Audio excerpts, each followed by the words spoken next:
कृष्णं नारायणं वन्दे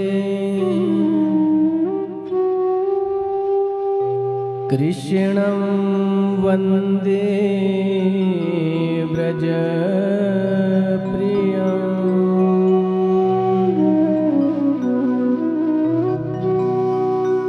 कृष्णं द्वैपायनो वन्दे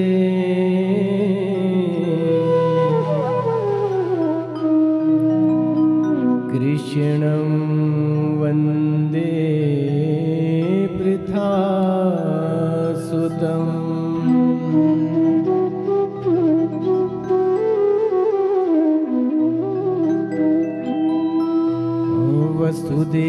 वसुदेवसुतं देवं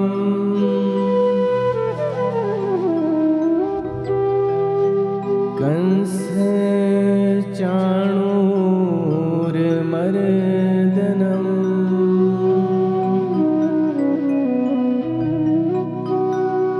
देवकी परमानन्दम्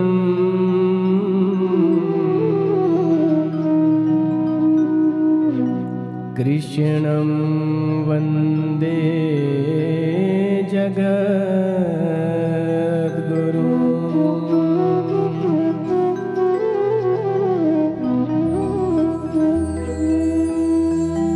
हस्ते क्षमाला हृदि कृष्णतत्त्वम्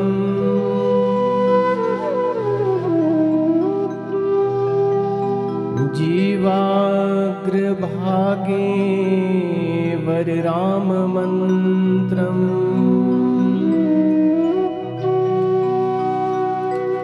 यन्मस्तके केशवपादतीर्थम्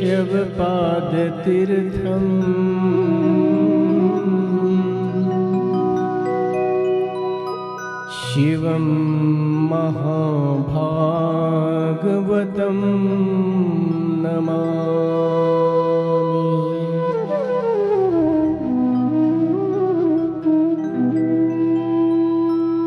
वाणी गुणानुकथने श्रवणो कथायाम्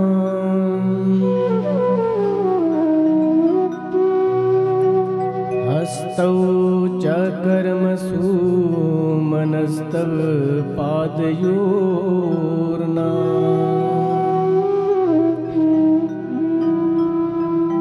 समृत्वा शिरस्तव निवास जगत प्रणामे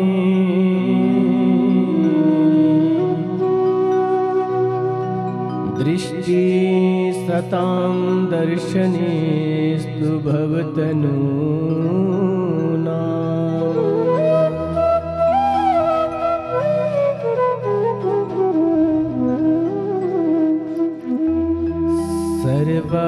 सर्वस्वरूपे सर्वेशे सर्वशक्ति समन्विते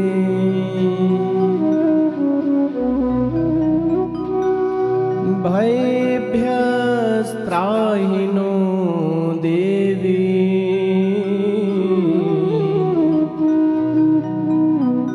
दुर्गे देवी नमोस्तुते।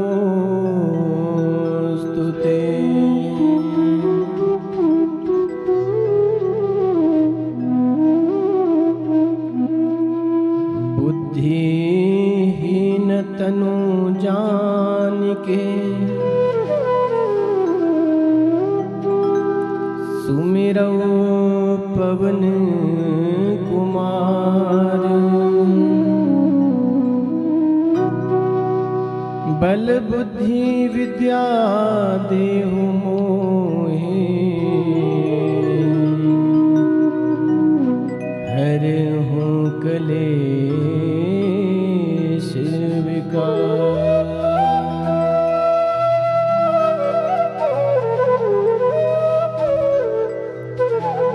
बोलिए वृंदावन बांके बिहारी लाल की जुगल जोड़ी सरकार की जय। सद्गुरुदेव भगवान की जय। अपने अपने माता पिता की जय। तारा मैया की जय। हनुमंत लाल की जय। जय जय श्री राधे। आइए सर्वप्रथम कथा में प्रवेश करने से पूर्व मनोवृत्ति को शांत करने के लिए हरि चरणों का सहारा लेंगे। सभी बड़े भाव से उस चित्तचोर मुरली मनोहर के दर्शन अपने हृदयारविंद में करते हुए मीठी मीठी तालियों के साथ क्या कहेंगे?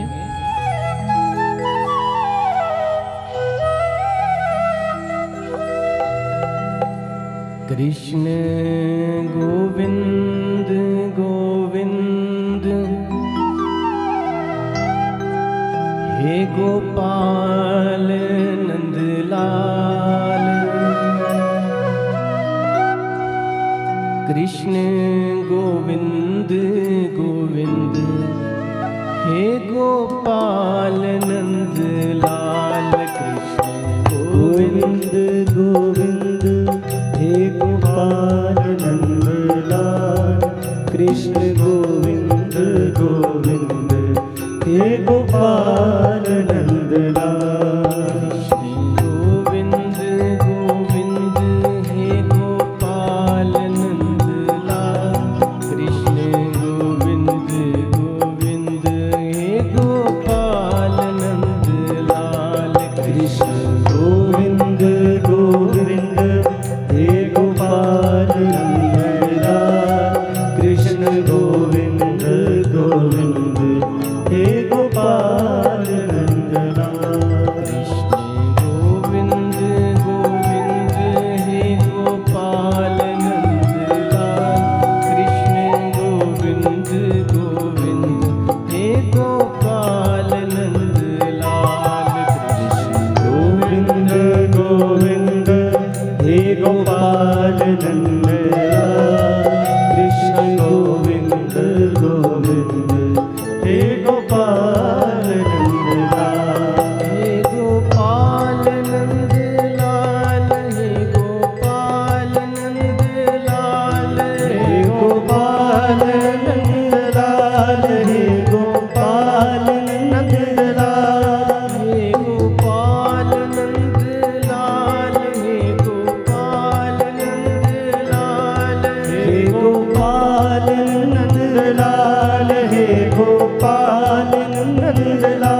कृष्ण गोविंद गोविंद हे गोपाल नंदलाल। गोविंद गोविंद हे गोपाल नंदलाल। कृष्ण गोविंद गोविंद हे गोपाल नंदलाल। कृष्ण गोविंद गोविंद हे गोपाल नंदलाल। कृष्ण गोविंद गोविंद हे गोपाल नंदलाल। हे गोपाल नंदलाल। हे गोपाल नंदलाल। हे गोपाल नंदलाल। हे गोपाल नंदलाल। हे गोपाल नंदलाल। हे गोपाल नंदलाल। हे गोपाल नंदलाल। हे गोपाल नंदलाल। हे गोपाल नंदलाल। हे गोपाल नंदलाल। हे गोपाल नंदलाल। हे गोपाल नंदलाल। कृष्ण गोविंद गोविंद हे गोपाल नंदलाल। कृष्ण गोविंद गोविंद हे गोपाल नंदलाल। कृष्ण गोविंद गोविंद हे गोपाल नंदलाल। कृष्ण गोविंद गोविंद हे गोपाल। बांके बिहारी लाल की जय हो।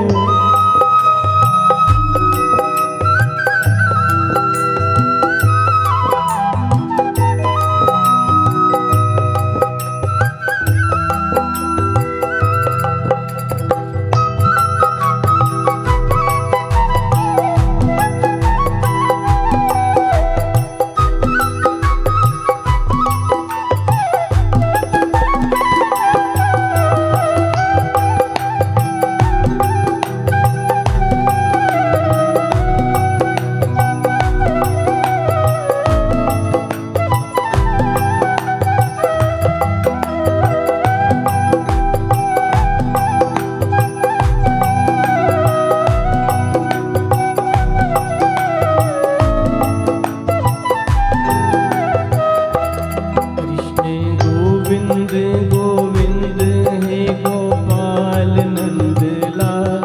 कृष्ण गोविंद गोविंद हे गोपाल नंदलाल। कृष्ण गोविंद गोविंद हे गोपाल नंदलाल।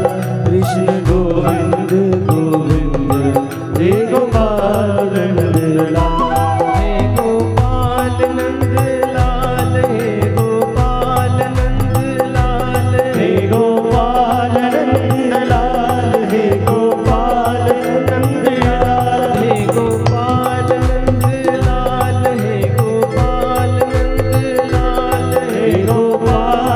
नंदलाल। हे गोपाल नंदलाल। हे गोपाल नंदलाल। हे गोपाल नंदलाल। हे गोपाल नंदलाल। हे गोपाल नंदलाल। कृष्ण गोविंद गोविंद हे गोपाल नंदलाल। कृष्ण गोविंद गोविंद हे गोपाल नंदलाल। कृष्ण गोविंद गोविंद हे गोपाल नंदलाल। कृष्ण गोविंद गोविंद हे गोपाल नंदलाल। कृष्ण गोविंद गोविंद हे गोपाल नंदलाल। कृष्ण गोविंद गोविंद हे गोपाल नंदलाल। कृष्ण गोविंद गोविंद हे गोपाल नंदलाल। कृष्ण गोविंद गोविंद हे गोपाल नंदलाल। हे गोपाल नंदलाल। हे गोपाल नंदलाल। हे गोपाल नंदलाल। हे गोपाल नंदलाल। हे गोपाल नंदलाल। हे गोपाल नंदलाल। बोले वृंदावन बांके बिहारी लाल की जय। जुगल जोड़ी सरकार की जय। सदगुरुदेव भगवान की जय। अपने अपने मात पिता की जय। हनुमंत लाल की जय। जय जय श्री राधे।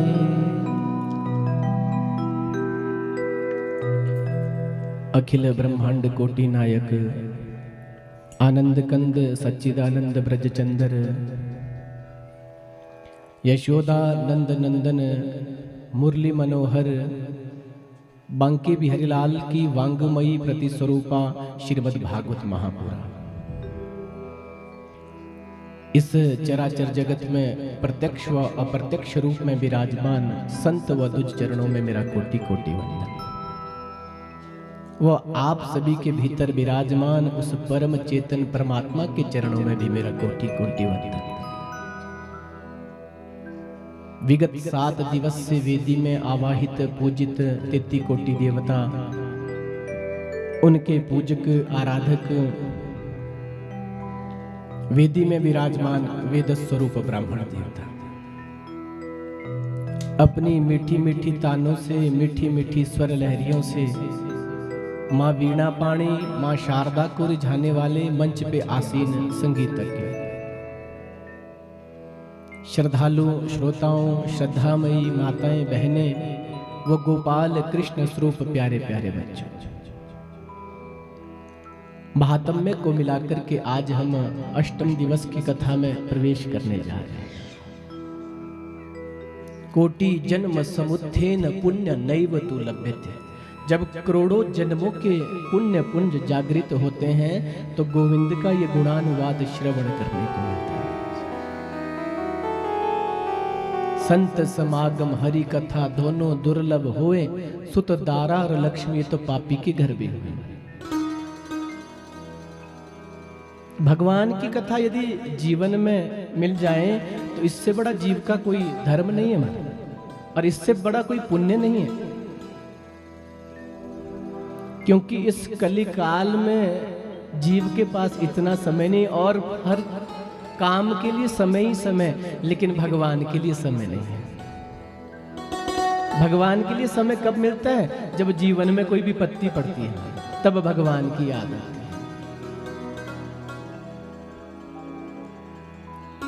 इस परिवार के ऊपर पर ब्रह्म परमात्मा अखिल ब्रह्मांड कोटि नायक योग योगेश्वर भगवान ने अपनी अहितुक्य कृपा बरसाई, जो इन्हें ये सुअवसर प्रदान किया है। आज इस यज्ञ की पूर्णाहुति भी हो चुकी है, अब भागवत जी को विराम देना शेष रहता है और हम आपका सबका बड़ा सौभाग्य है।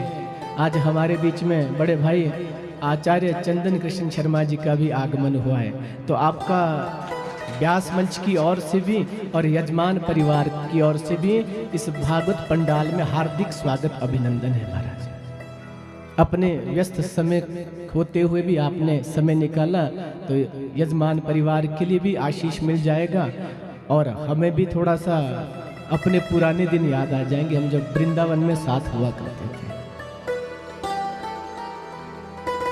तो आइए उसी पावन भूमि नैमिषारण्य की ओर चलें, जहां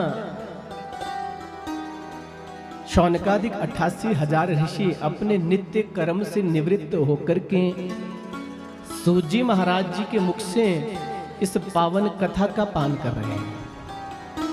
और वहां गंगा के तट पे राजर्षि परीक्षित सुखदेव मुनि के मुख से इस कथा का पान करके बड़े आनंद को प्राप्त हो रहे हैं। पूर्व दिन में आपने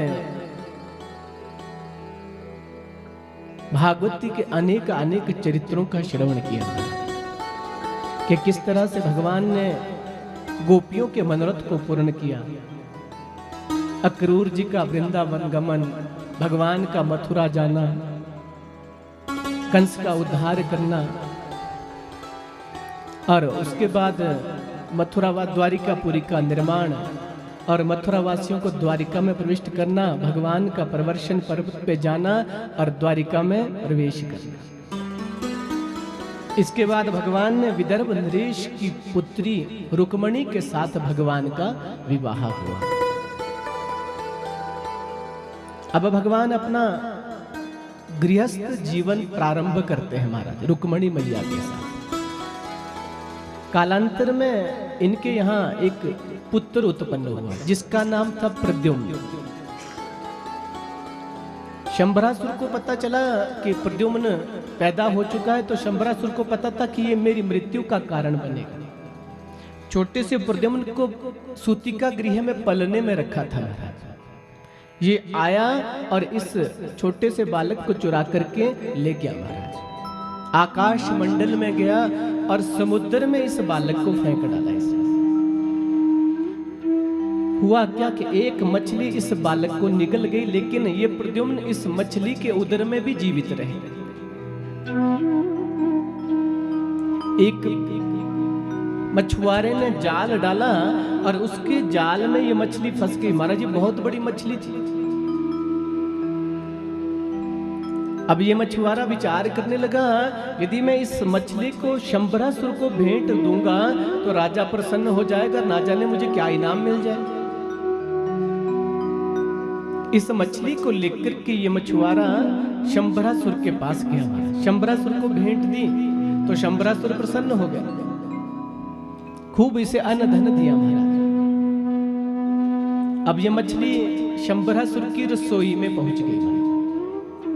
मछली के उदर को विदीर्ण किया तो इससे एक बालक निकला महाराज। सब बड़े परेशान हो गए कि मछली के उदर से बालक ने जन्म कैसे लिया। लेकर के शंबरासुर के पास गए महाराज। बोलो बड़ी विचित्र बात है, इस मछली के उदर से एक शिशु का जन्म हुआ है। अब शंबरासुर विचार करने लगा, बोले इसका लालन पालन कौन करेगा। नारद जी ने कह दिया रति से, बोलो जाओ यही तुम्हारे पति होंगे और शंबरासुर के यहाँ जाकर के इस बालक का लालन पालन प्रारंभ कर दो।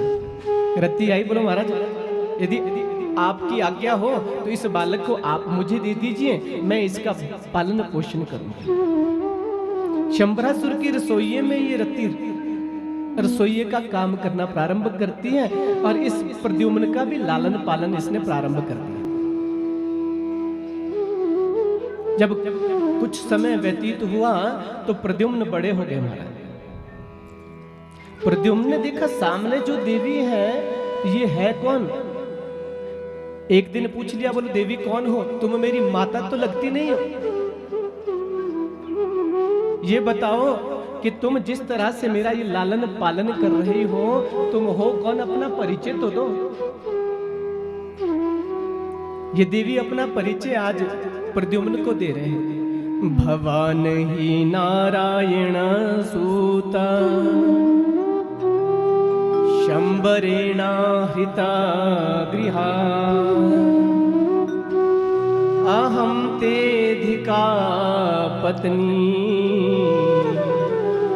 अरति कामो भवान प्रभु। बोलो महाराज आप भगवान नारायण के पुत्र हो। जब आपने द्वारिका में जन्म लिया तो शंबरासुर ने आपको सूतिका गृह से चुरा लिया था महाराज, और एक मछली के उदर से आप शंबरासुर के यहाँ पहुंचे हैं। मैं आपकी पत्नी रति हूं और आप मेरे प्रभु कामदेव हो महाराज। शंबरासुर ने आपको चुरा लिया था महाराज। प्रद्युम्न ने यहाँ शंबरासुर का उद्धार किया और रति के साथ द्वारिका में प्रविष्ट किया। अब द्वारिका में रहने लगे।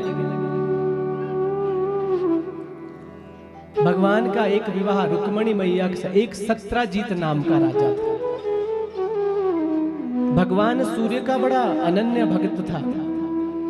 भगवान सूर्य का इतना तप किया कि सूर्य भगवान इसके तप से प्रसन्न हो गए और सत्राजीत को एक ऐसी मणि दी जो 8 भार सोना प्रत्येक दिन दिया करती थी।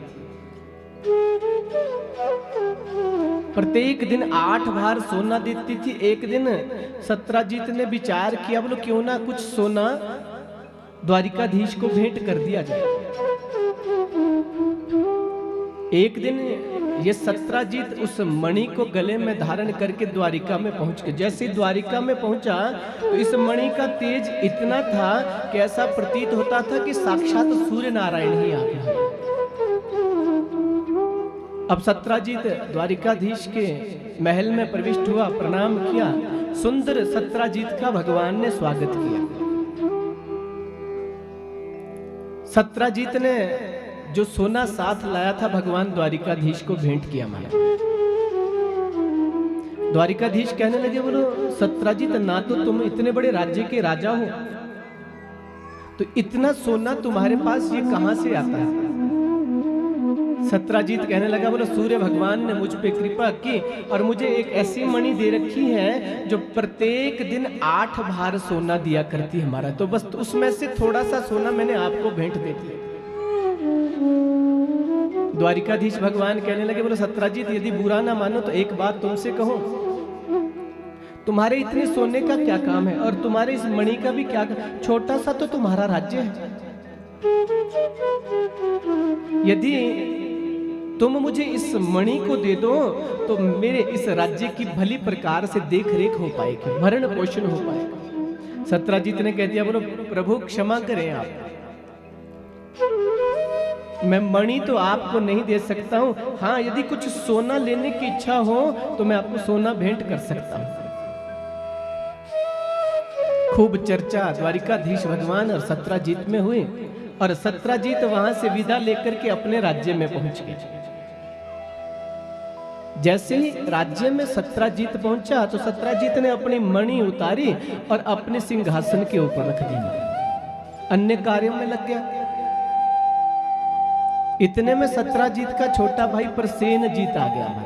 प्रसेनजीत ने उस मणि के ऊपर दृष्टि गई, बोलो भैया की इस मणि को मैं भी तो अपने गले में धारण करके देख लेता हूं।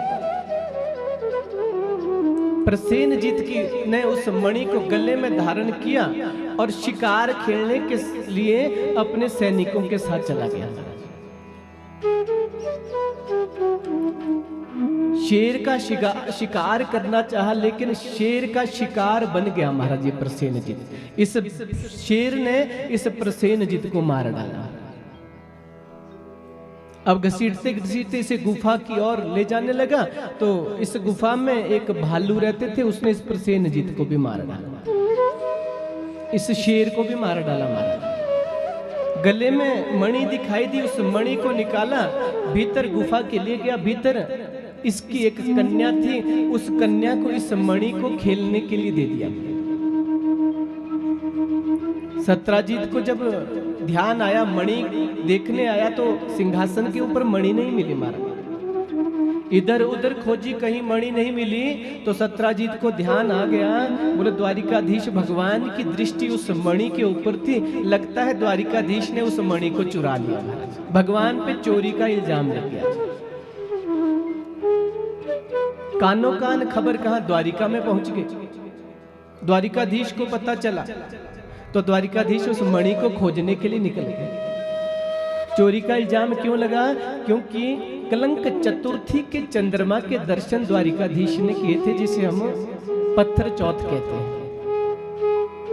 और उसी के कारण भगवान के ऊपर भी ये चोरी का इल्जाम लगा। तो जब भगवान नहीं बच पाए कलंक से तो हम और आपके हमारा क्या सामर्थ्य है। मणि को खोजने के लिए निकले अपने मित्रों के साथ। मणि कहीं नहीं मिली तो जंगल की ओर खोजने निकले। जंगल में खोजते खोजते किसी के घसीटने के निशान दिखाई दिए, उन निशानों के पीछे चल दिए तो आगे क्या देखा, प्रसेनजीत भी मरा पड़ा है और वो शेर भी मरा पड़ा है। अब भीतर को गुफा थी तो निशान भीतर की ओर जाते थे। भगवान ने अपने मित्रों से कह दिया, बोले यदि एक पक्ष 15 दिनों तक मैं ना लौटूं तो तुम यहां से द्वारिका को चले जाना, फिर मेरा इंतजार मत करना। भगवान उस गुफा में प्रविष्ट हुए। जैसे भीतर गए तो क्या देखा, एक कन्या उस मणि के साथ खेल रही थी। महाराज ये कौन थी? ये थी जामवंती महाराज। द्वारिकाधीश गए, जैसे इस कन्या ने देखा तो ये घबरा गई, पिता को आज आवाज लगाई, बोलो महाराज यहाँ कोई मणि मांगने के लिए आया है। महाराज जामवंत जी आए, द्वारिकाधीश भगवान कहने लगे, बोलो महाराज इस मणि को आप मुझे लौटा दो, इस मणि के कारण मेरे ऊपर चोरी का इल्जाम लगा है। महाराज मैं इस मणि को सौंप दूंगा जिसकी मणि। जामवंत ने कह दिया, बोलो महाराज मणि तो आपको मैं दे दूंगा, लेकिन एक काम करो, मुझसे युद्ध करो और इस मणि को आप जीत करके ले जाइए। दोनों में वाद संवाद बढ़ने लगा। लेकिन जामवंत ना माने, बोले युद्ध कीजिए महाराज, और यदि युद्ध में आप विजय को प्राप्त हुए तो इस मणि को भी आप ले जाना। नहीं माने तो दोनों के बीच में मल्लयुद्ध प्रारंभ हो गया। 1 दिन 2 दिन 3 दिन 4 दिन 27 दिन व्यतीत होने को आ गए, लेकिन ना एक हार माने ना दूसरा हार माने। जामवंत मन में विचार करने लगे, बोले कोई साधारण योद्धा तो हो नहीं सकता, मेरे सामने टिक भी नहीं सकता। बोलो है कौन ये? तो जामवंत ने पूछ लिया, बोलो महाराज आप कोई साधारण तो हो नहीं, कौन हो आप? बोलो महाराज मैं कृष्ण हूं। जामवंत को ध्यान आ गई, जब रामावतार में राम जी का शुरू से और अंत तक जामवंत जी ने साथ दिया था,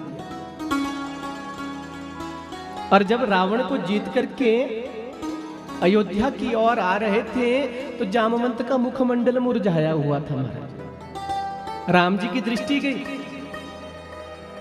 राम जी ने जामवंत से पूछ लिया, बोलो क्या तुम्हें मेरी जीत से प्रसन्नता नहीं हुई? तुम्हारा मुखमंडल तो ऐसे मुरझाया हुआ है जैसे तुम्हें मेरी जीत से प्रसन्नता नहीं। बोलो प्रभु प्रसन्नता तो मुझे आपकी जीत से बहुत ज्यादा हुई। तो बोलो मुखमंडल क्यों ऐसे मुरझाया हुआ? जामवंत कहने लगे, बोलो प्रभु देखो मैंने शुरू से और अंत तक आपका साथ दिया, लेकिन मुझसे किसी ने युद्ध नहीं किया। बोलो आप एक काम करो प्रभु, आप मुझसे युद्ध कर लीजिए। राम जी ने कह दिया, बोले ये जो मेरा अवतार है ये मर्यादा पुरुषोत्तम का है, मैं मर्यादा में हूं। संसार क्या कहेगा कि जिस जामवंत ने प्रारंभ से और अंत तक साथ दिया, अब जब राम जी युद्ध को जीत गए तो उसी जामवंत के साथ युद्ध किया। महाराज बोलो क्या कहेगा संसार? मैं इस युग में तो तुम्हारा ये मनोरथ पूर्ण नहीं कर सकता हूं, लेकिन जब मैं द्वापर में कृष्ण बन के आऊंगा तब तुम्हारा मनोरथ पूर्ण करूंगा। बोले गोविंद भगवान की। तो आज ऐसे ऐसे भगत हुए महाराज, हम तो 4 दिन भगवान की पूजा करते हैं ना, और 5वें दिन यदि हमारे मन की ना हो तो हम कहते हैं बोलो आज से पूजा नहीं करेंगे भगवान की, ना धूप देंगे ना दीप देंगे, कुछ नहीं करेंगे, बोलो हमारे मन की नहीं हो रही है। तो बताइए किसी के पास भगवान जी आए हो, उन्होंने कहा हो कि भी धूप जलाना मेरे लिए, तुम जलाओ या ना जलाओ भगवान को क्या फर्क पड़ रहा है। लेकिन ऐसे ऐसे भक्त हुए हैं जिन्होंने 1 युग तक भगवान का इंतजार किया है। कहा त्रेता में कही थी जामवंत जी से, तो त्रेता से लेकर द्वापर तक जामवंत जी ने इंतजार किया भगवान का, और भगवान ने आज जामवंत के मनोरथ को पूर्ण किया। जामवंत जान गए और भगवान के चरणों में प्रणिपात हो गए। बोलो प्रभु आपने मेरा मनोरथ पूर्ण करने के लिए आप कृष्ण के रूप में आए हैं। बोलो जामवंत ये छोड़ो, अब तो इस मणि को दे दो। बोलो प्रभु इस मणि को तो मैंने अपनी कन्या को दे दिया है, और हमारे यहाँ ऐसा नियम है गोविंद, जो वस्तु हम कन्या को दे देते हैं उसे उससे वापस नहीं लेते हैं। एक काम करो प्रभु, यदि आपको ये मणि चाहिए तो आप मेरी इस कन्या को भी ले जाओ, इससे विवाह कर लो और ये मणि भी आपकी हो जाएगी। बोलिए गोविंद भगवान की। जामवंती के साथ भगवान का विवाह हुआ। भगवान जामवंती को लेकर द्वारिका में गए और 17 जीत की उस मणि को वापस लौटाया। सत्राजीत को बड़ी गलानी मन में हुई। बोलो मैंने द्वारिकाधीश भगवान के ऊपर चोरी का इल्जाम लगाया। सत्राजीत अपनी कन्या के साथ आया और उस मणि को भी भगवान को भेंट किया और अपनी कन्या का विवाह भी द्वारिकाधीश भगवान के साथ किया। एक विवाह भगवान का नागनजीति के साथ हुआ। एक दिन अर्जुन और द्वारिकाधीश भगवान प्रातः काल यमुना के किनारे भ्रमण कर रहे थे। जैसे यमुना के किनारे भ्रमण कर रहे थे तो द्वारिकाधीश भगवान की दृष्टि यमुना के जल की ओर पड़ी महाराज। और यमुना के जल में एक कन्या कोई तप कर रही है महाराज।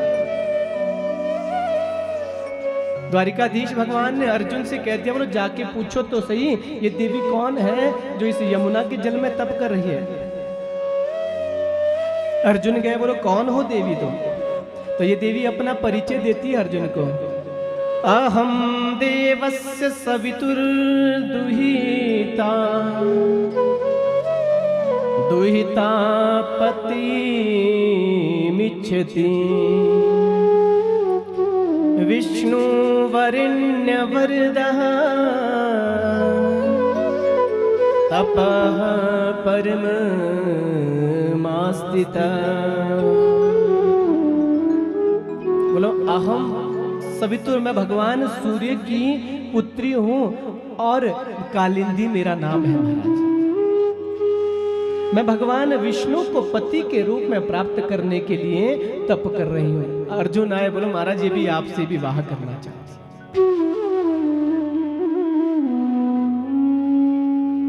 द्वारिकाधीश भगवान ने कालिंदी के साथ विवाह किया। भगवान की हो गई 8 पटरानियां।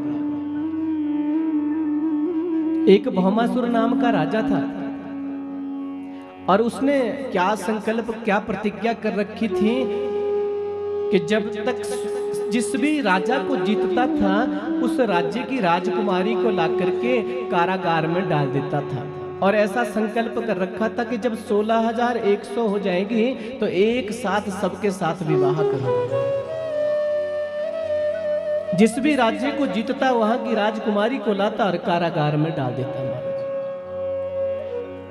एक दिन इन कन्याओं ने ना जाने कैसे भगवान द्वारिकाधीश के लिए संदेशा भेजा महाराज। बोलो प्रभु आप ही इस भौमासुर के कारागार से हमें मुक्त करवा सकते हो। भगवान गए, इस भौमासुर का उद्धार किया और इन 16,100 कन्याओं को इसके कारागार से मुक्त किया। गोविंद कहने लगे, बोलो जाओ अपने अपने राज्य को जाओ, तुम्हारी राह देख रहे हैं। ये कन्याएं कहने लगी, बोलो गोविंद अब हमें कौन अपनाएगा? क्या करेंगी राज्य में जाकर के भी? यदि आप हमें अपनाते हो तो ठीक है, अन्यथा हम अपने प्राण त्याग देंगे। अब राज्य में जाकर के करना क्या है? कौन हमें अपनाएगा? इतने दिनों से भौमासुर के यहाँ रह रहे। वर्णन आता है भगवान ने 16,100 मंडप लगाए और एक साथ इन 16,100 कन्याओं के साथ भगवान ने विवाह किया। बोलिए गोविंद भगवान की। अब भगवान की हो गई 16,108 रानी और पटरानियां। प्रत्येक रानी के 10 पुत्र और 1 कन्या हुई महाराज।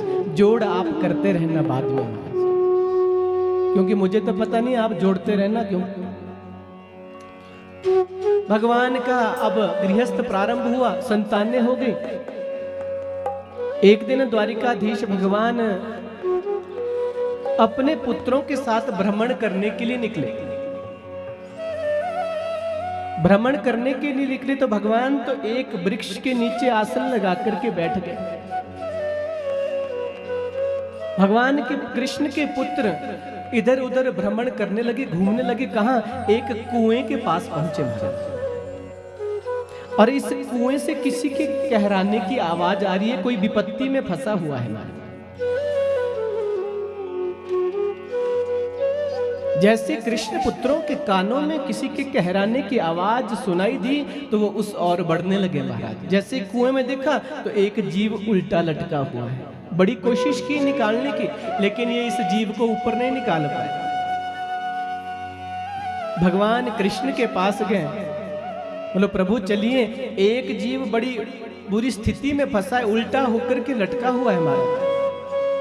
भगवान आए और इस जीव को कुएं से बाहर निकला, इससे एक दिव्य पुरुष सामने प्रकट हो गया हमारा। भगवान के चरणों में प्रणाम किया।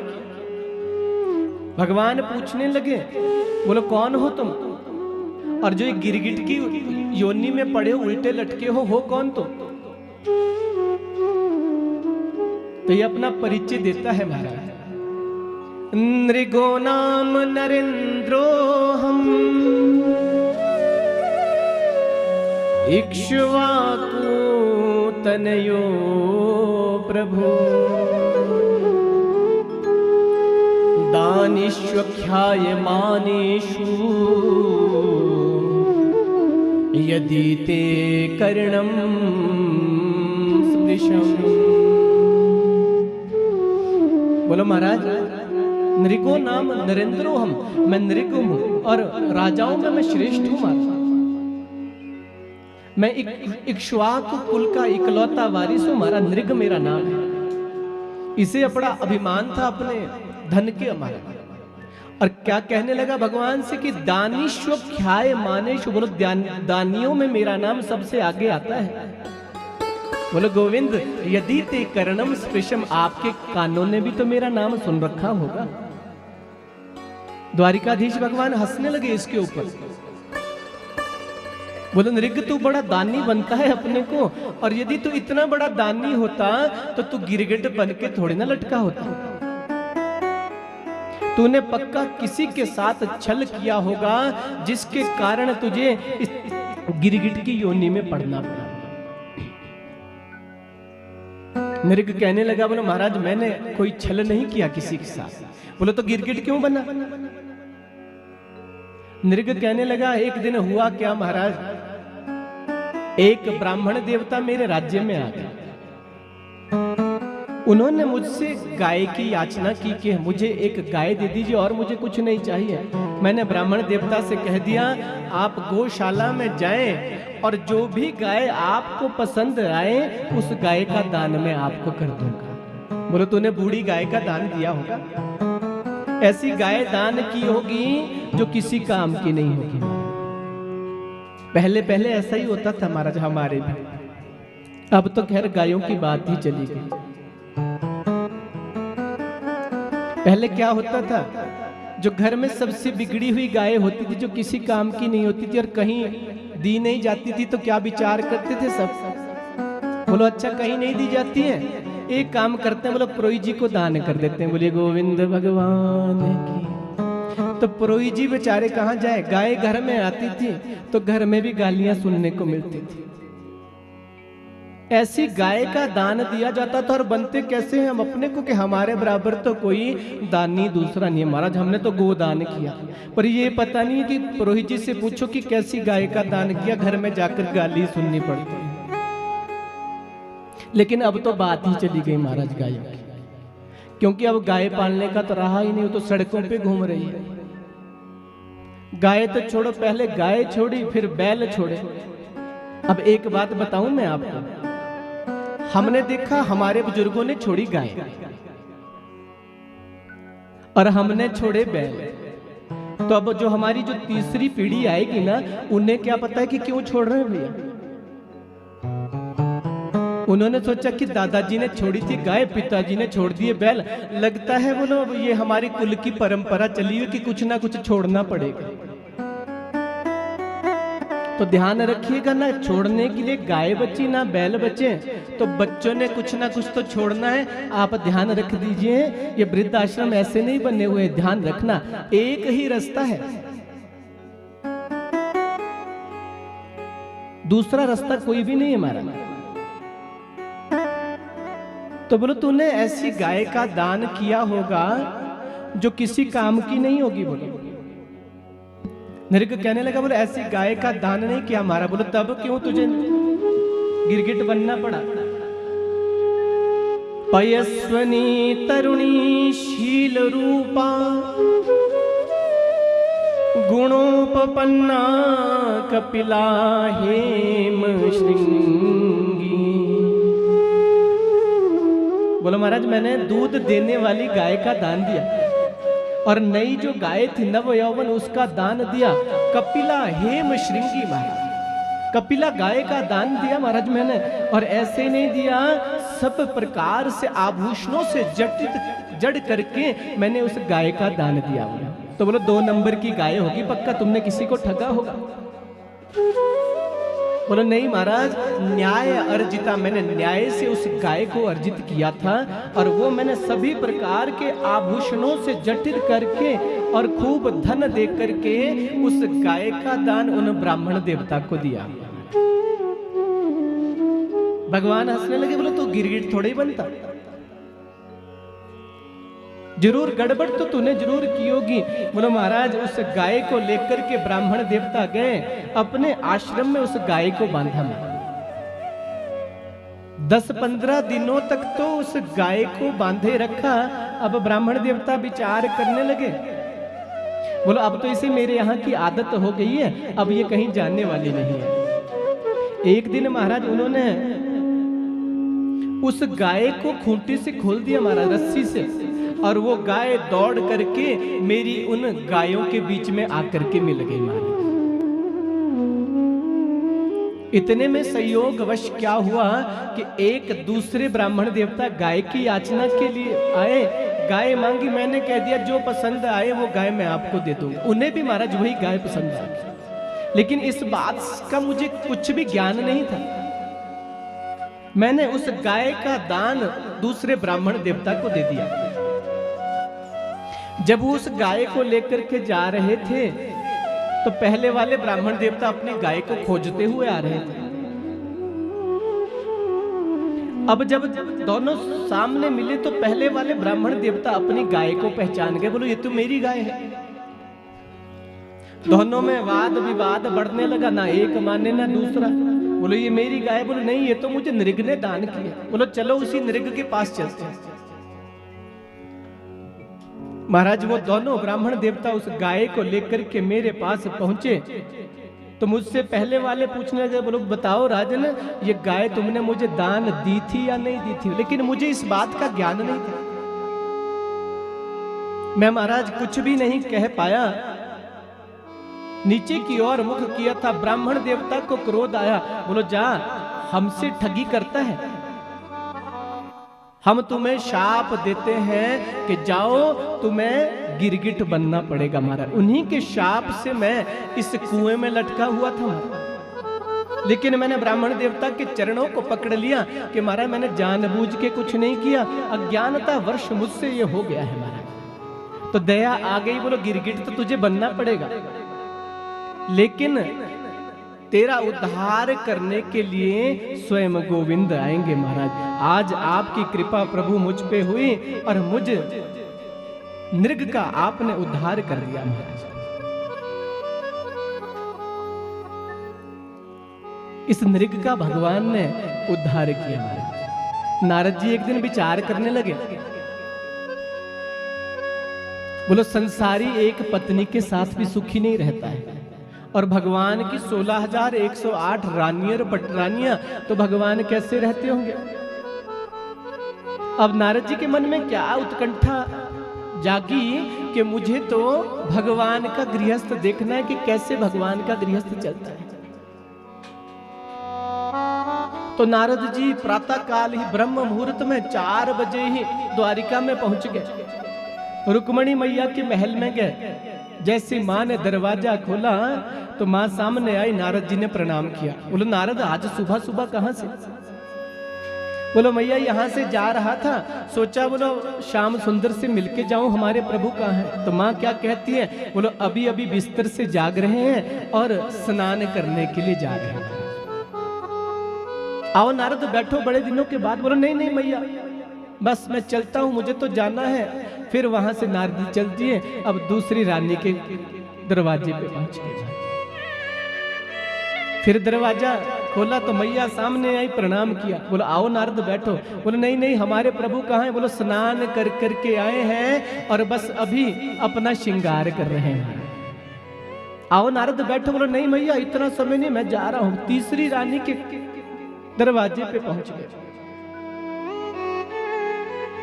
मैया आई, प्रणाम किया नारद जी ने। बोलो श्याम सुंदर कहाँ है? तो माँ क्या कहती है? बोलो अभी स्नान करने के बाद, संध्या के बंधन करने के बाद अब गोविंद को उठा रहे हैं महाराज। उत्तिष्ठोत्तिष्ठ गोविंद, उत्तिष्ठोत्तिष्ठ कमलाकांत। बोले हे गोविंद आप जागो, हे कमला के पति आप जागो और इस त्रिलोकी में मंगल कीजिए महाराज। देखिए इस कथा से ज्ञान क्या मिलता है? भगवान को ये सब कर्म करने की आवश्यकता नहीं है, 4 बजे जागने की आवश्यकता नहीं है, लेकिन संसारियों को क्या शिक्षा दे रहे हैं कि प्रत्येक जीव को ब्रह्म मुहूर्त में जाग जाना चाहिए। और भगवान जब बता रहे हैं कि कर्म प्रधान विश्व करी राखा, ये जो विश्व है ये कर्मों से बंधा हुआ है महाराज। तो भगवान भी कर्म कर रहे हैं इस संसार में आकर के, और प्रत्येक गृहस्थी को शिक्षा दे रहे हैं कि ब्रह्म मुहूर्त में जाग जाना चाहिए। लड्डू गोपाल तो हम सब घर में रखते हैं महाराज, सबको बड़ा शौक है लड्डू गोपाल रखने का। सब वृंदावन जाते हैं, लड्डू गोपाल ले आते हैं, लाते हैं ना जी, लेकिन उनकी सेवा कोई नहीं करता है। कई बार कई जगह में तो देखने को मिलता है कि एक ही वस्त्र भी 6 महीने से होते हैं लड्डू गोपाल। मन में इच्छा कितनी है कि लड्डू गोपाल रखने सबने, कभी भोग भी लगाते हैं उनको। भगवान लड्डू गोपाल की सेवा ऐसे होती है जैसे घर में आप छोटे बच्चे की सेवा करते हैं। लेकिन हम क्या करते हैं, बढ़िया लाते हैं, सबके बोलते हैं महाराज मेरे घर में तो लड्डू गोपाल है, पर बेचारे 6-6 महीने तक वस्त्र भी नहीं बदलते हैं भगवान जी के। तो ऐसे लड्डू गोपाल रखने का कोई फायदा नहीं है महाराज। तो गोविंद बता रहे हैं कि प्रत्येक गृहस्थी को ब्रह्म मुहूर्त में जागना चाहिए, और जैसे नित्य कर्म करते हैं, स्नान करने के बाद जैसे लड्डू गोपाल को सुलाया जाता है, ऐसे प्रातःकाल उठाया भी जाता है। बोलो भगवान जी को उठा रहे हैं, आओ नारद बैठो। बोलो नहीं नहीं, इतना समय नहीं है मैया, बस जा रहा हूं। अगली रानी के दरवाजे पे पहुंचे तो भगवान वहां कर्म कर रहे हैं। बोलो भगवान के स्नान करवाए हैं, और भगवान के स्नान कराने के बाद भगवान को वस्त्र पहनाए हैं और श्रृंगार कर रहे हैं। बोलो आओ नारद थोड़ी देर बैठो। बोलो नहीं मैया मुझे जाना है। अगली रानी के दरवाजे पे पहुंचे तो वहां रानी से भेंट हुई। बोलो कहाँ है श्याम सुंदर? बोलो बस अभी भगवान को भोग लगा रहे, त्वदीयम वस्तु गोविंद तुभ्यमेव समर्पये। बोलो भगवान को भोग लगा रहे। श्याम सुंदर भगवान ने देखा, बोलो ये नारद पीछा छोड़ने वाला नहीं है। सब पटरानियों के महल में बारी बारी से गए, लक्ष्मणा के दरवाजे पे पहुंचे। बोलो नारद तो पीछा छोड़ने वाला नहीं है। भगवान ने लक्ष्मणा से कह दिया, बोले नारद आएगा तो उससे कहना कि सुबह 4 बजे के जगे हैं और अब सारे कामों से निवृत्त होकर के भगवान विश्राम कर रहे हैं। पहुंचे नारद जी, मैया ने जैसा भगवान ने कहा था वैसा ही मैया ने भी कह दिया। नारद जी विचार करने लगे, बोले प्रभु बिना आपका गृहस्थ देखे हुए तो मैं नहीं जाऊंगा, आपसे मिलके ही जाऊंगा, चाहे आप कुछ भी कर लीजिए। अंत में कहा सत्या मैया के दरवाजे पे भगवान नारद जी पहुंचे। मैया बाहर आई, नारद जी ने प्रणाम किया। बोलो नारद बड़े दिनों के बाद आना हुआ, आओ बोलो बैठो। नारद जी ने भी सोच लिया, बोलो बिना मिले तो नहीं जाऊंगा, बिना देखे तो नहीं जाऊंगा। बोलो प्रभु कहाँ हैं? बोलो विश्राम कर रहे हैं, सो रहे हैं। आओ नारद। नारद जी भी बैठ गए सत्या मैया के महल में। दोनों से मां के साथ नारद जी खूब भगवान का परिचय पूछ रहे हैं, भगवान के विषय में जान रहे हैं। बोलो मैया कब जैसे जागेंगे? बोलो जाकर के देख के आती हूँ, तुम नारद यहीं बैठे रहो। जैसे ही सत्या मैया भीतर गई, नारद जी भी पीछे से उठ गए। तो भगवान तो जागे हुए थे, नारद से पीछा छुड़ा रहे थे, पर नारद कहाँ पीछा छोड़ने वाले। भीतर गई, नारद जी भी उठ गए और दरवाजे के ऊपर कान लगा दिया। महाराज भी भगवान क्या कह रहे हैं। धीरे से भैया कहने लगी, बोलो नारद बाहर ही बैठा है, वो जानने वाला नहीं है। बोलो ऐसा कहते कि गहरी नींद में सोए हैं, ना जाने कब जागेंगे। बोलो नारद जी ने सुन लिया। बोलो अच्छा प्रभु। जितने में मैया आई, नारद जी अपने आसन पे बैठ गए। मैया आई, बोलो मैया क्या कहा भगवान ने। बोलो गहरी नींद में सोए नारद, ना जाने कब जागेंगे। बोलो अच्छा कोई बात नहीं मैया, पर बिना दर्शनों के जानने वाला नहीं हो। नारद जी बैठ गए सत्या मैया के साथ और मां से क्या कहने लगे नारद जी। बोलो मां एक बात सच बताना बस। बोलो हाँ नारद बताऊंगा। बोलो तुम क्या चाहती हो कि तुम्हें भगवान एक जन्म के लिए पति के रूप में मिले, या जन्म जन्म तक तुम्हें पति के रूप में प्राप्त हो, पहले ये बताओ। बोलो नारद मैं तो ये चाहती हूँ कि जितने भी जन्म लो तो श्याम सुंदर ही पति के रूप में मिल जाए। बोलो मां मैं एक उपाय जानता हूँ, बस एक उपाय जानता हूं, यदि तुमने उस उपाय को कर लिया तो जितने भी जन्म लोगी श्याम सुंदरी पति के रूप में प्राप्त हो जाएंगे। बोलो करोगी? हाँ मां करूंगा, क्यों नहीं करूं। बोलो तो मैया एक काम करो, एक तराजू लेकर के आओ। तकड़ी लाई महाराज और जहां बैठे थे अपने कक्ष में तकड़ी लगाई। बोलो अब क्या करना है नारद। बोलो यदि तुम्हें श्याम सुंदर के जितना उनका वजन है उतने वजन का दान करके मुझे करना है। बोलो श्याम सुंदर को मुझे दान करना तो जन्म जन्मांतर तक तुम्हें पति के रूप में प्राप्त होते रहेंगे। श्याम सुंदर विचार करते हैं। बोलो नारद पीछा छोड़ने वाला नहीं है। अब भगवान ने जानबूझ सोए तो नहीं है, लेकिन जैसे नारद जी गए तो आंखें बंद कर ली। भगवान जी को उठाया और उस तराजू के एक पलड़े के ऊपर रख दिया।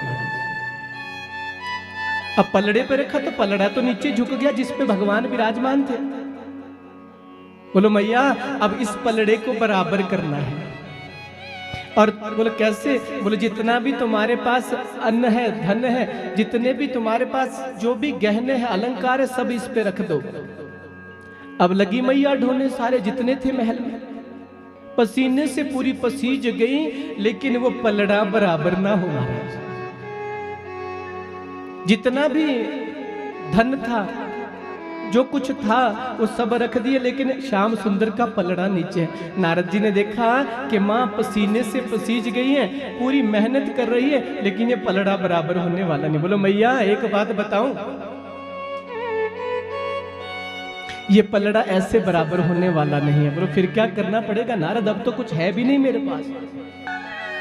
बोलो मैया एक काम करो, एक कोरा कागज लेकर के आओ और एक लेखनी लेकर के आओ। लेखनी और कोरा कागज लेकर के मैया आए। बोलो माँ इसमें राधा जी का नाम लिख दो। राधा जी का नाम लिखा और उस राधा नाम लिखे हुए कागज को जैसे ही उस पलड़े के ऊपर रखा तो वो पलड़ा नीचे झुक गया और श्याम सुंदर का पलड़ा ऊपर उठ गया। बोलिए गोविंद भगवान। बोलो मैया अब श्याम सुंदर को मुझे तुम दान दे दो। श्याम सुंदर को दान दिया। भगवान जी ने आंखें खोल दी। बोलो नारद तुझे तो छोड़ने वाला नहीं है। और माँ को आशीर्वाद दिया।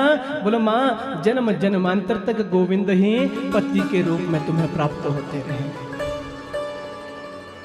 नारद जी बाहर जाने लगे, भगवान पीछे से गए और नारद को कानों से पकड़ लिया। बोले शर्म नहीं आई तुझे?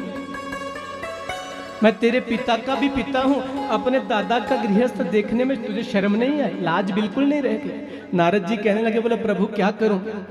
मन में उत्कंठा ही ऐसी जागृत हुई कि संसारी एक पत्नी के साथ सुखी नहीं है, तो आप 16,108 के साथ कैसे रहते होंगे? बोलिए गोविंद भगवान की। इधर हस्तिनापुर से पांडवों ने राजसूय यज्ञ करने का विचार मन में किया।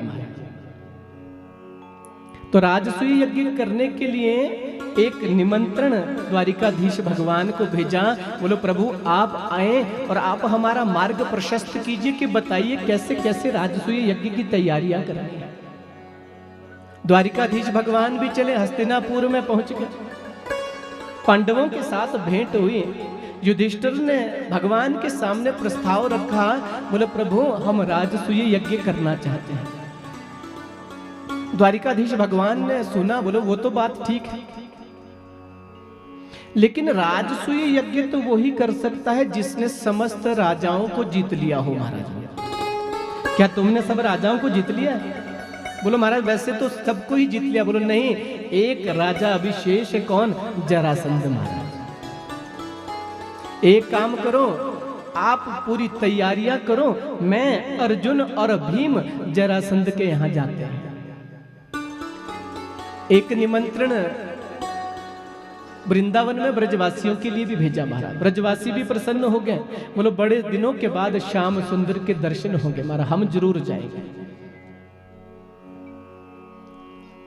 द्वारिकाधीश भगवान अर्जुन और भीम ने ब्राह्मण का रूप धारण किया और जरासंध की यहाँ पहुंच गए महाराज। जरासंध ने देखा तो खूब आओ भगत की सुंदर आसन पे बिठाया, जलपान करवाया और जरासंध कहने लगा, बोलो महाराज कैसे आगमन हुआ हो है, क्या आपको भेंट करूं मैं, क्या चाहिए आपको?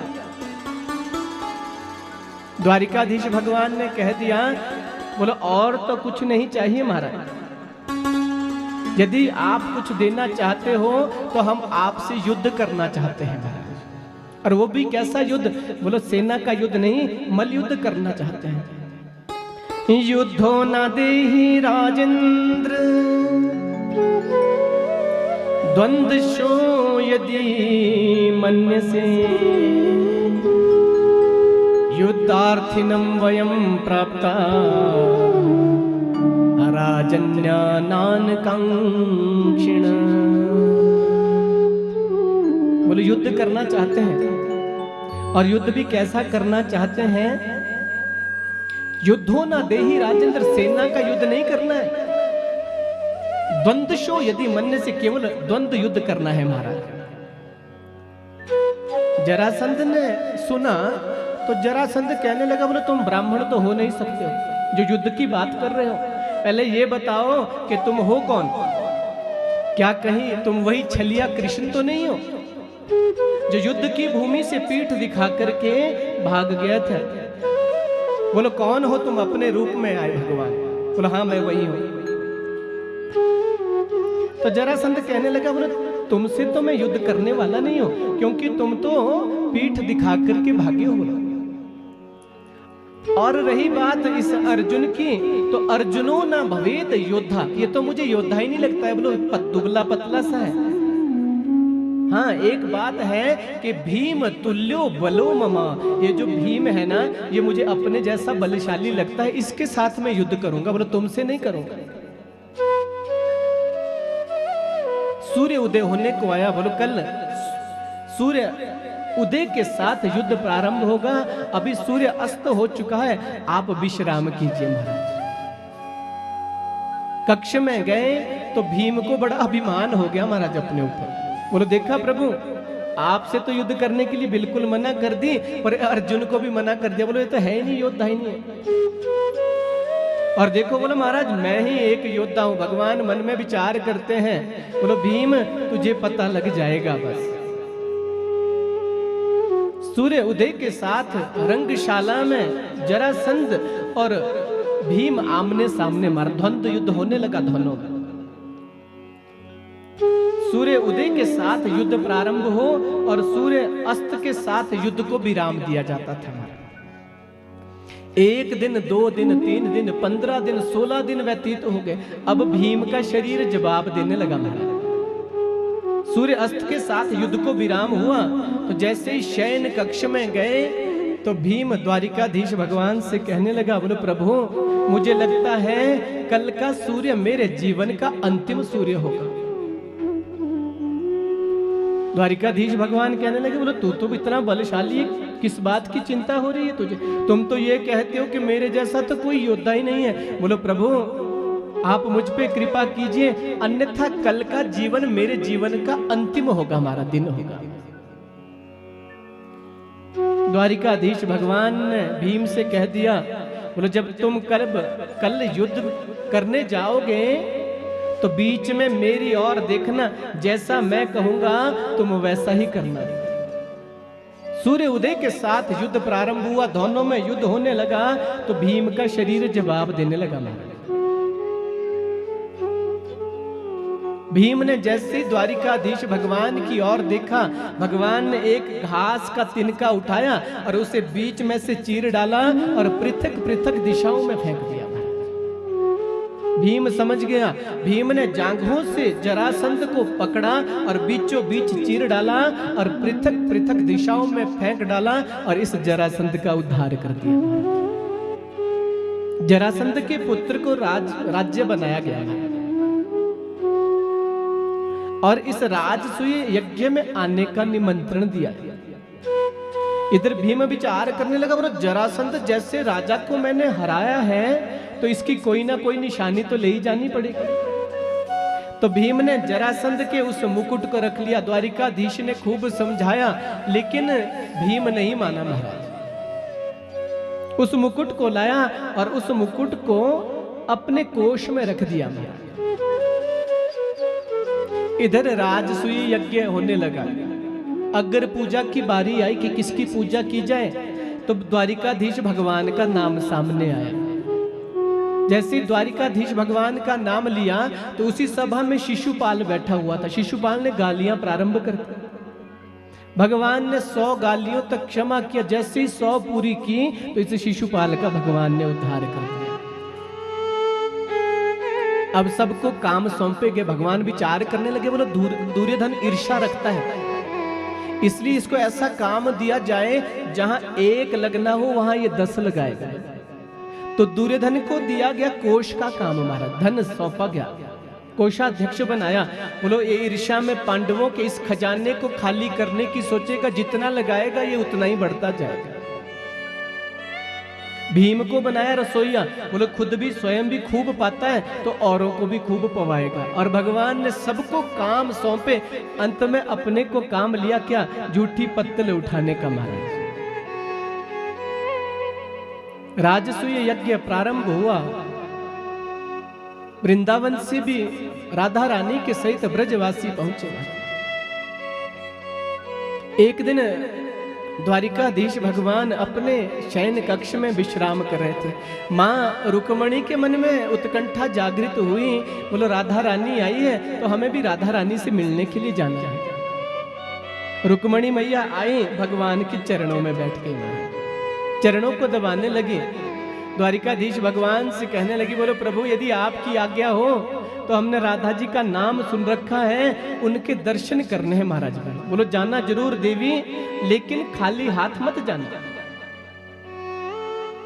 कुछ ना कुछ भेंट लेकर के जरूर जाना। अब 8 पटरानियों ने क्या किया, एक गर्म दूध का लोटा लिया और उस गर्म दूध को लेकर के भेंट के रूप में राधा रानी से मिलने के लिए जा रहे। जैसे ही शिविर के पास पहुंची तो राधा रानी 7 दरवाजे भीतर अपनी सखियों के साथ बैठी थी। पहले दरवाजे पे राधा रानी की सखियों की सखियां बैठी थी महाराज। रुक्मणी मैया ने जैसे देखा तो सोचने लगी, बोलो शायद यही राधा रानी होंगी। बोलो क्या राधा रानी है? बोलो नहीं, ये तो राधा रानी की सखियों की सखियां हैं महाराज। 6 दरवाजे पार किए, 7वें दरवाजे पे जैसे ही गई तो राधा रानी बीच में बैठी है और आंखों से अश्रु बह रहे हैं मैया के महाराज। किसी से कोई बात नहीं करती है। मैया पहुंची तो वार्ता करने लगे, लेकिन राधा रानी एक शब्द भी मुख से ना कहे महाराज। मैया विचार करने लगी अब क्या किया जाए।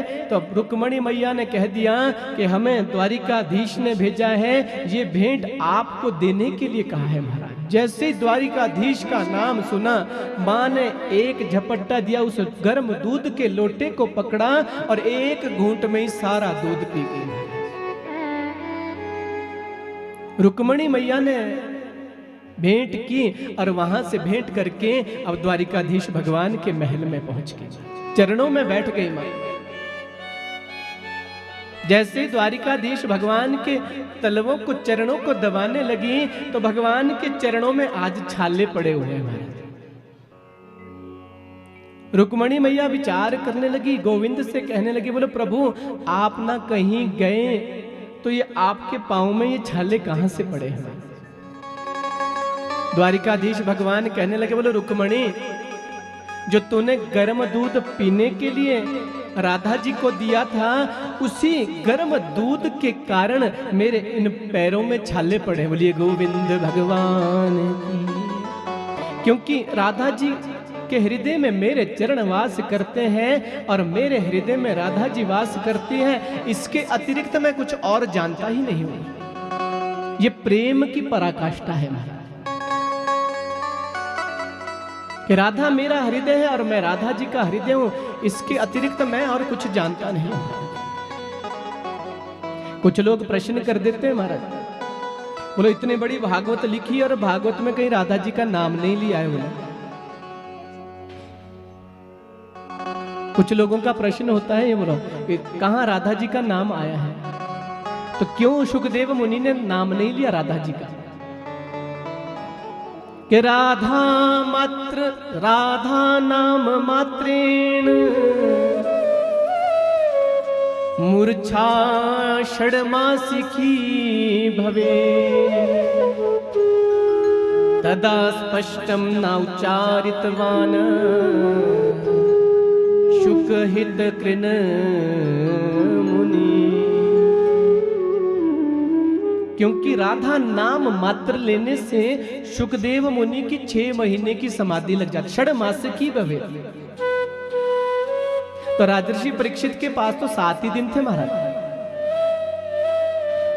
तो शुकदेव मुनि राजर्षि परीक्षित का हित चाहते थे, इसलिए तदा स्पष्टम न उच्चारितवान, स्पष्ट रूप से नहीं कहा है, लेकिन बड़े संकेत बीच में दे रखे, अन्य आराधितो नूनम, ऐसे ऐसे संकेत दे रखे।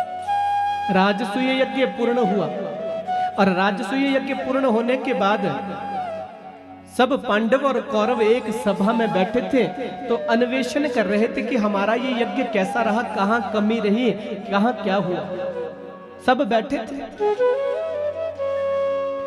एक शीश महल में बैठे थे। दुर्योधन उठा और शीशे का महल था, दरवाजा जान करके जैसे बाहर जाने की कोशिश की, दुर्योधन का मस्तक उस शीशे से टकराया महाराज, और भीम के मुख से अनायास ही निकल गया। बोलो अंधे के अंधे ही पैदा होते हैं महाराज, और यहीं से ही इस महाभारत का प्रारंभ हुआ। बोलिए गोविंद भगवान की। तो भगवान, यदि भगवान को पाना चाहते हो कलयुग में, तो एक नाम ही सहारा है। चाहे कृष्ण कहो, चाहे राधा कहो, किसी भी नाम को जीवन में पकड़ लीजिएगा। किसी भी नाम को जीवन में पकड़ लो, तभी हमारा कल्याण हो सकता है। क्या कहेंगे सभी?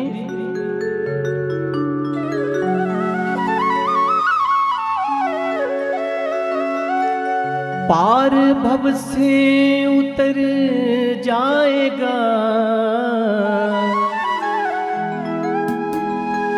कृष्ण कहने से तर जाएगा, कृष्ण कहने से तर जाएगा, कृष्ण कहने से तर जाएगा, कृष्ण कहने से तर जाएगा। पार भव से उतर जाएगा, पार भव से उतर जाएगा, पार भव से उतर जाएगा, पार भव से उतर जाएगा, कृष्ण कहने से तर जाएगा, कृष्ण कहने से तर जाएगा। ये बांके बिहारी लाल की।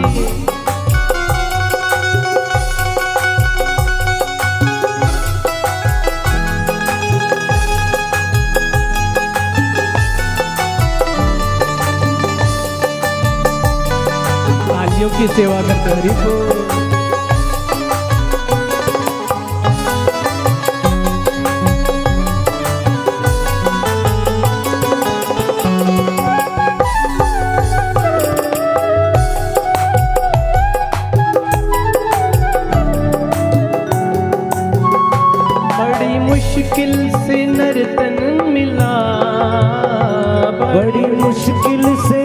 नर्तन मिला, बड़ी मुश्किल से नर्तन मिला, बड़ी मुश्किल से नर्तन मिला।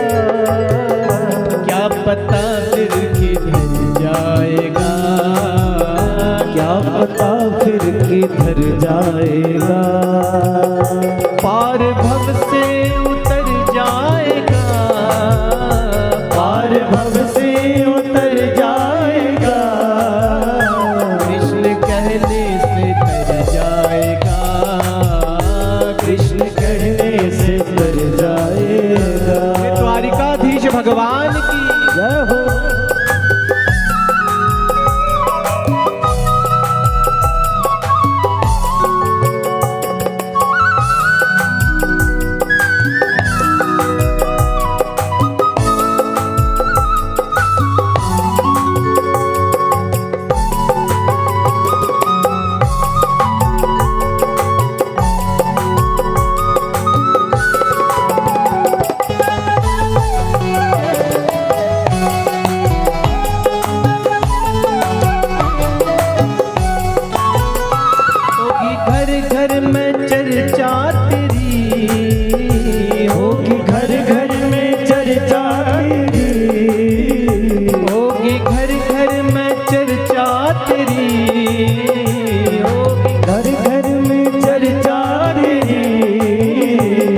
गली से गुजर जाएगा, जिस गली से गुजर जाएगा, पार भव से उतर जाएगा, पार भव से उतर जाएगा।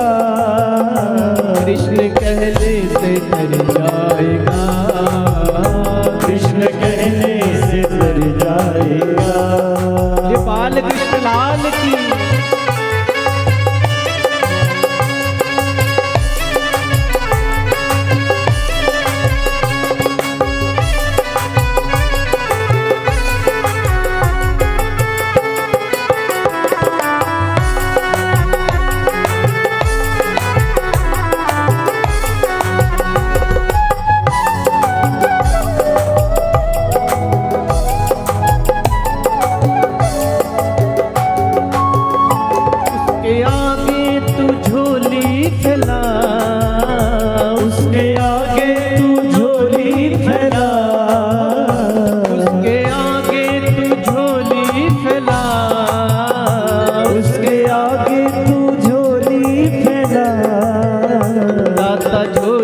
को भर जाएगा, दाता झोली को भर जाएगा।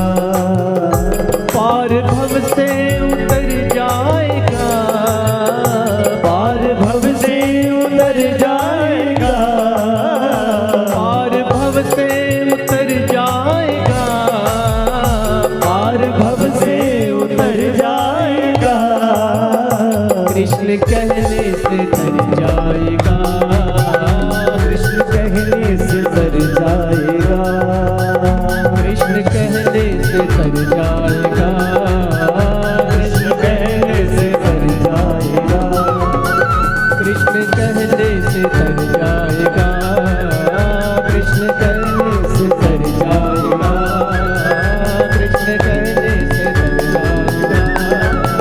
कृष्ण कहने से तर जाएगा, कृष्ण कहने से तर जाएगा,